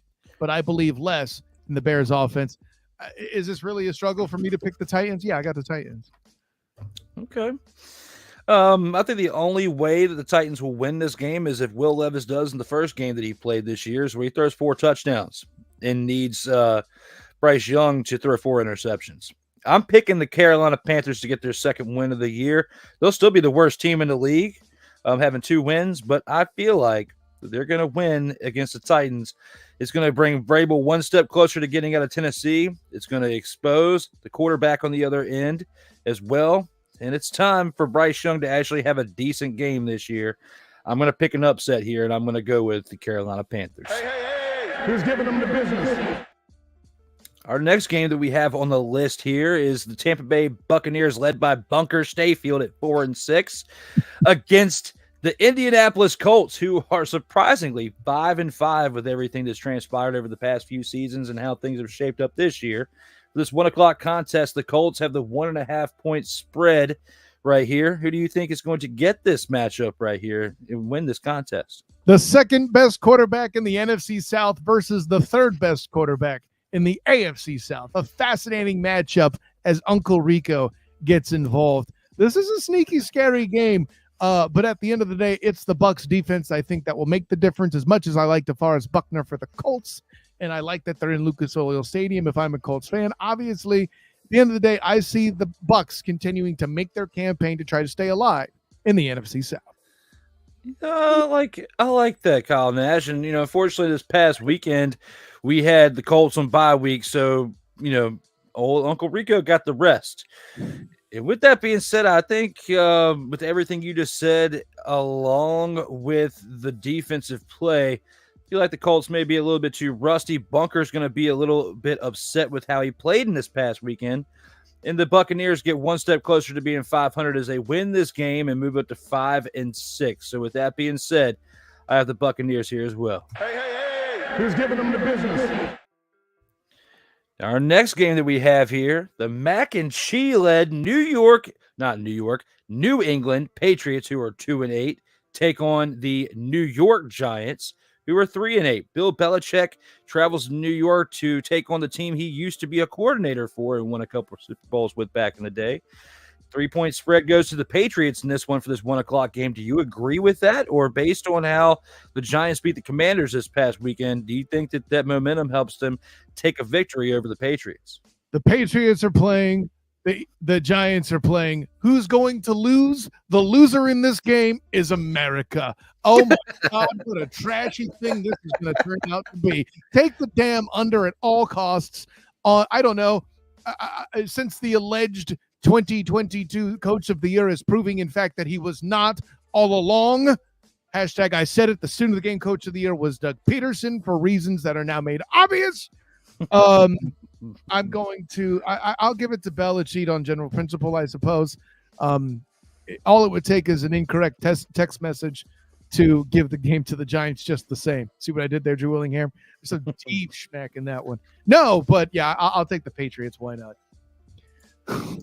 I think this game is going to be so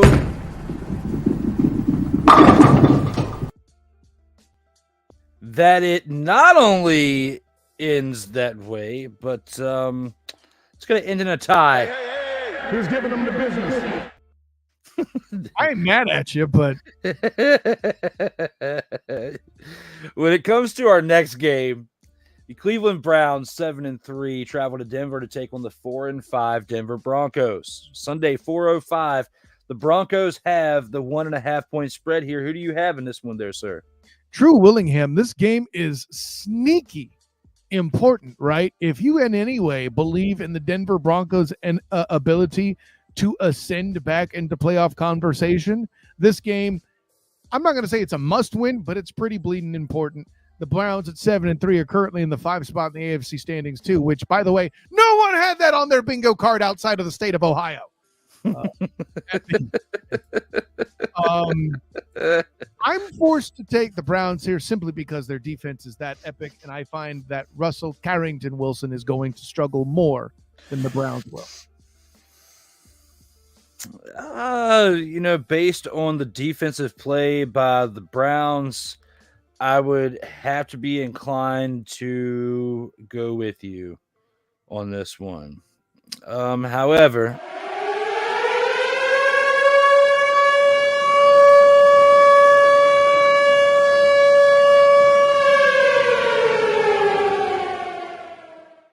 I feel like this would be more of an upset than, the Panthers winning in the game that I talked about earlier.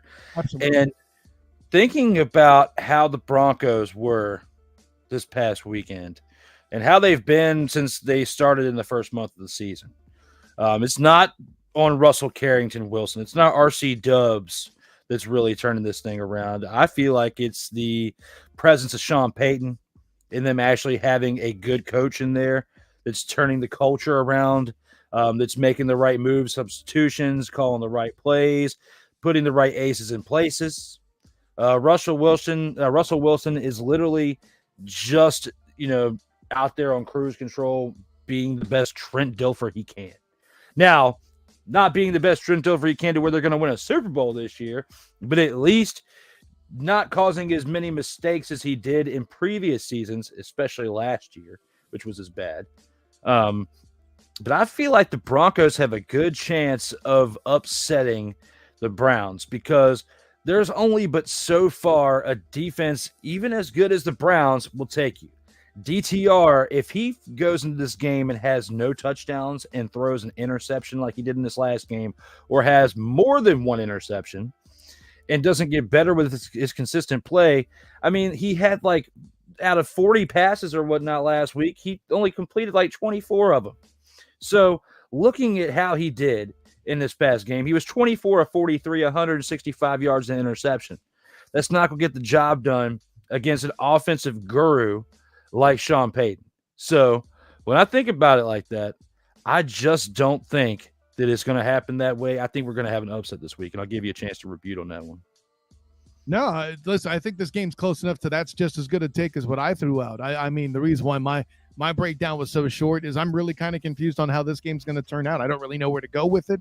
But, as I cite, I need to see somebody overcome the Browns defense before I believe that they can do it. And some good teams have been supplanted by Cleveland's defense. Heck, didn't they just get Lamar Demetrius Jackson 2 weeks ago?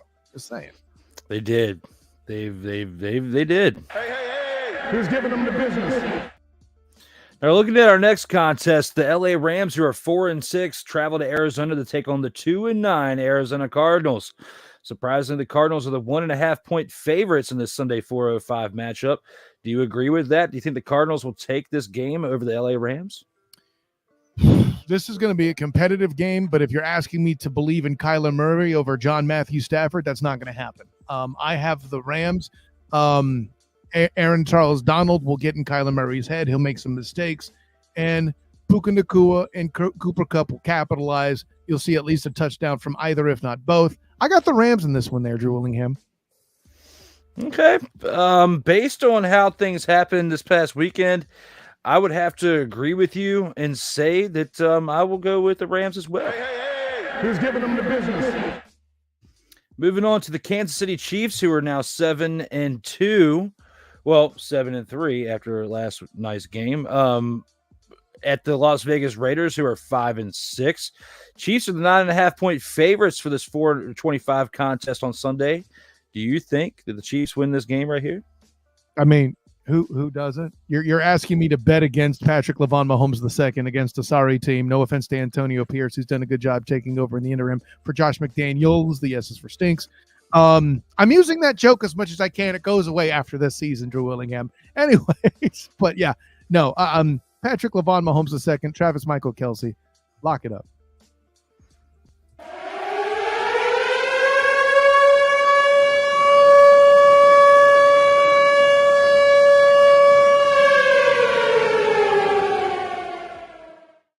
You were just talking about how much of a dog that Max Crosby is. Okay. We were just talking about how many drops the Kansas City Chiefs made last night. And where was it at, Kyle Nash? It was at home. Yeah. It was at home. Now, they're on the road this time, going to Vegas. Party City. Sin City. Looking here. Going into this game, you got AP who's turning things around. Their game that they lost past weekend was a close one.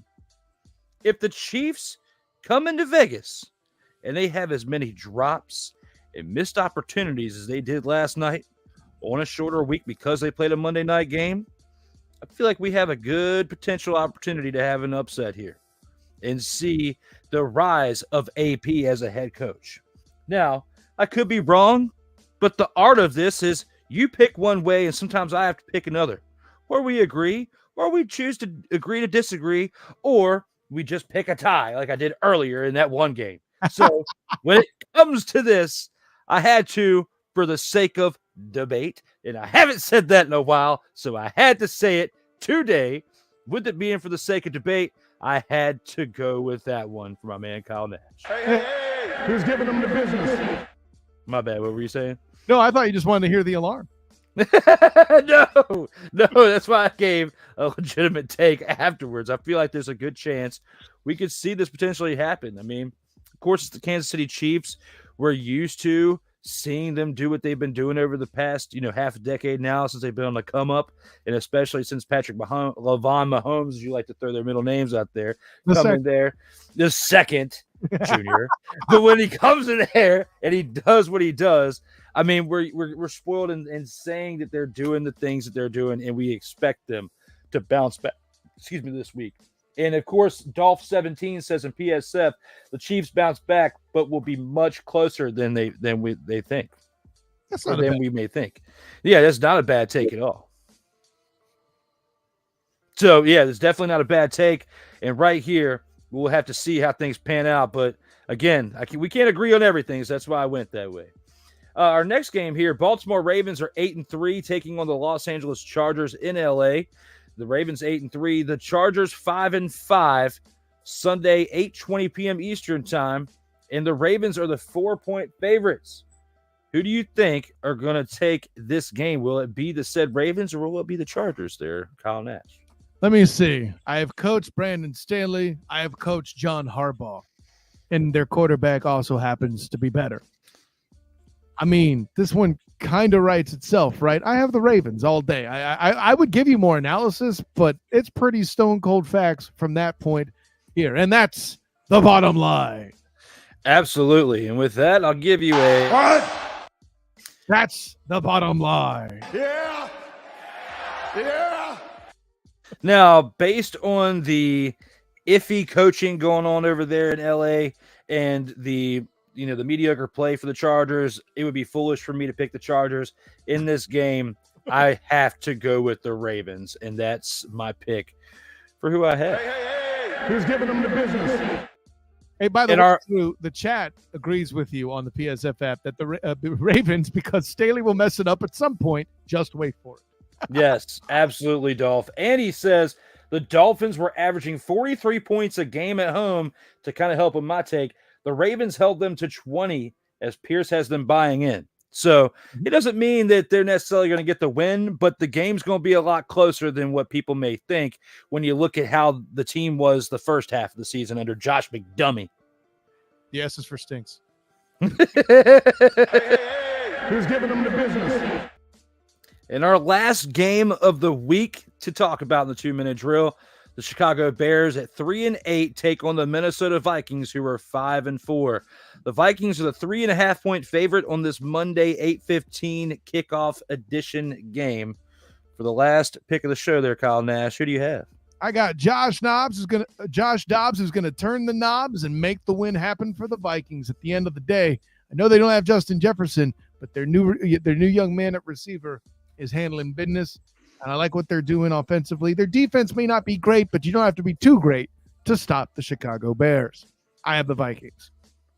And people for the next time on this show. Let me talk to you. When it comes to this, I feel like the Bears are going to be aiming towards having not one, but 2 picks within the top 5 in this next draft, as if they lose this game, they will be one step closer to having that accomplishment being attainable. And with that being said, I have to give this game to the other team, that being the Minnesota Vikings, who will go to having a 6-4 record. And just like Dolph says, the Bears lost a game that they should have won.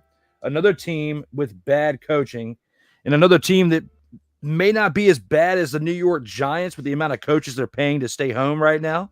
But they have had a lot of different head coaches in the past 10 years, in the past 20 years since the turn of the century. Well, no, have to look at Lovie Smith being there for quite some time. So, yeah, they did have him. But, since then, between Mark Trestman and the others, it hasn't turned out all that well over there in Chicagoland. I mean, Matt Nagy was a Coach of the Year winner when he got to the playoffs with Mitchell Trubisky, but everybody seems to forget about that in Chicagoland. Yeah, but then eventually. How's that going for him? Not very well. And for that, we have to acknowledge Kyle. Acknowledge me. So for that, we've gone through the 2-minute drill. It's now time to go to the post game.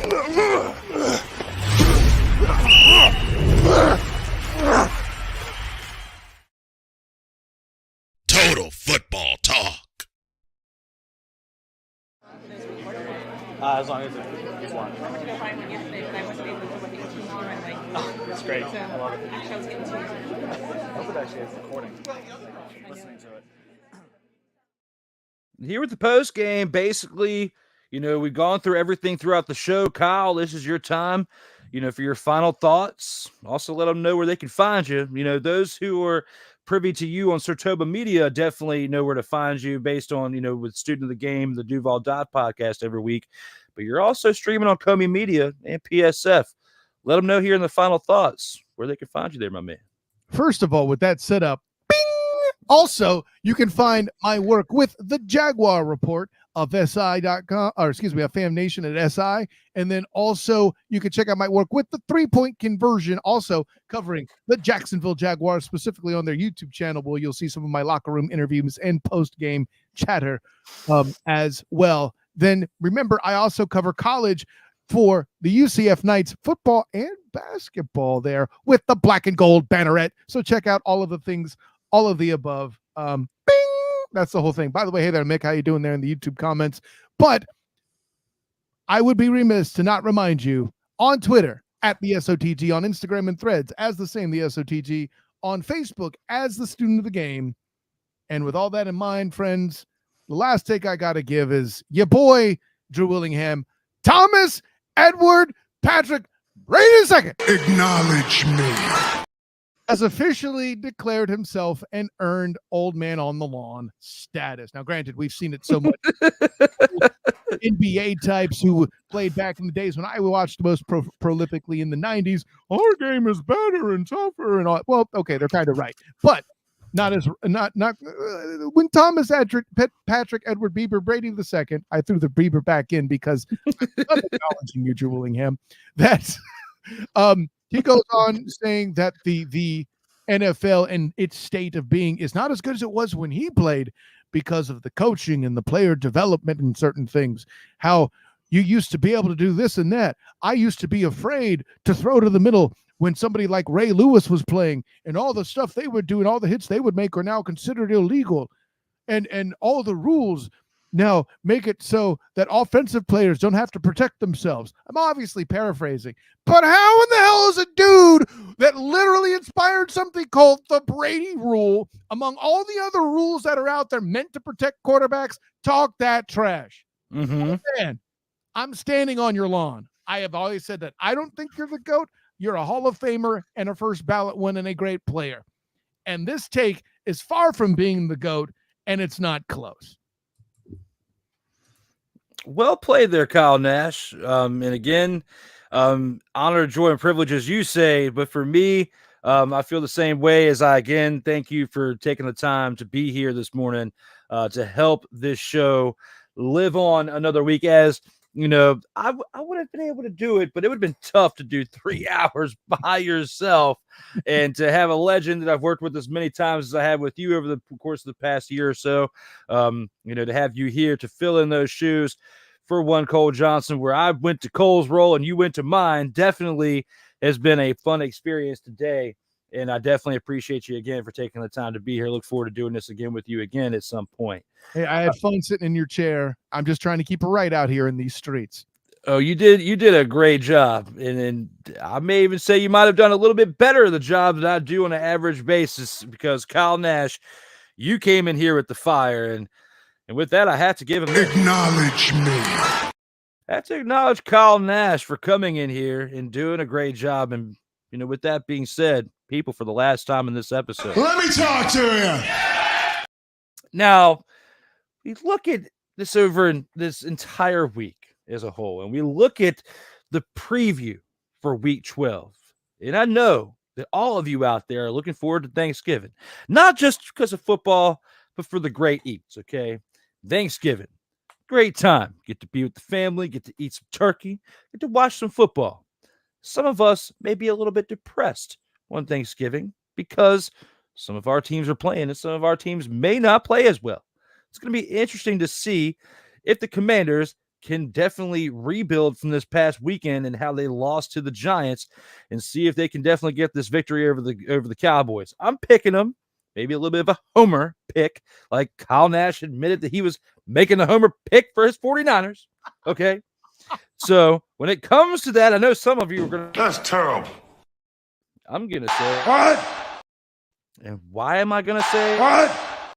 Because if you've looked at how the Commanders have played all season long, it's been up and it's been down. It's like a roller coaster. Sam Howell, in the games that they have lost, has basically thrown multiple interceptions. Okay. If they can come into this Cowboys game and play very similar to how they played against the Eagles during those 2 times, not how they played against the Giants, but how they played against the Eagles, a team that just went to the Super Bowl last year, a team that just won last night, and a team that's 9-1.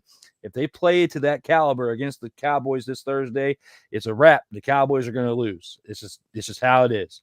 I feel that way.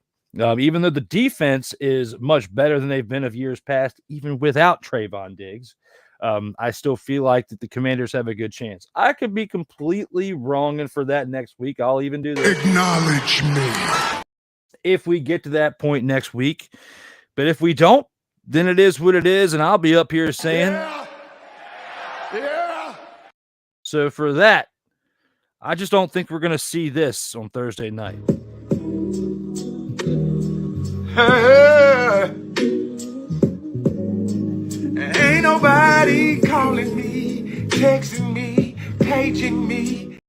Ain't nobody going to be calling you, texting you, or paging you on Thursday night anyway, because you're going to be getting that L, and they know your phone's going to be off. So when it comes to that, the Commanders are going to take this. But before we get on out of here, again, as always, you can find me here at these social media homes. If you want to throw a little donation to the Cash App, it is listed right there as well. We also have Cole's social media homes. You can find it all at flowcode.com/page/host Cole Johnson. And I've said it for now 12 consecutive episodes, but I'm going to get on that. I'm going to try to. I really need to get on that because it simplifies where all your links are at. Just need to make time to make it happen. And lastly, you again can find us here on Tuesdays at 9 a.m. Eastern Time, 8 a.m. Central. You can watch on YouTube at Sertoba Media's YouTube channel, as well as at Comey Media Incorporated, which is Cole's brand as well. For those of you watching on PSF, the Pro Sports Fans app, you can also check us out there, as well as at other major platforms such as LinkedIn, Twitch, X, formerly known as Twitter, and sometimes on Facebook. I try to take and cut down shorter versions to put on Facebook without all the commercials and without stuff, because Facebook has been acting some type of way about some of the music that's in some of these commercials. So when it comes to that, I've been giving it a break from going live on Facebook, unless it's the Commander's Gridiron Report as the only show that I really go live with right now. But other than that, we have Mick in the house, and I want to acknowledge him too. Says hi, Drew and Kyle. Kyle acknowledged you. I'll acknowledge you too, Mick. Thank you for tuning in. You're 3 hours behind us, so it is just now 9:07 where you're at in California. So I understand why it's taking you a minute to get here. No big deals. But thank you for showing up and being here, as we appreciate all of our fans here for Total Football Talk, Comey Media, Sotoba Media, all of you that are tuning in on the PSF app. And as always, we've only got one more thing left to say to you. Yeah. Yeah. And I'll bring Kyle up here for it. I'm not going to say what Cole says because I'm going to butcher it. Okay. Normally, he says this great inspirational message as we're on out of here. But all I'm going to say is what I say most notably on all of my shows. Thank you again, Kyle Nash, for being here. You lived up to the hype and look forward to doing it again. And as always, everyone, stay safe out there in these streets.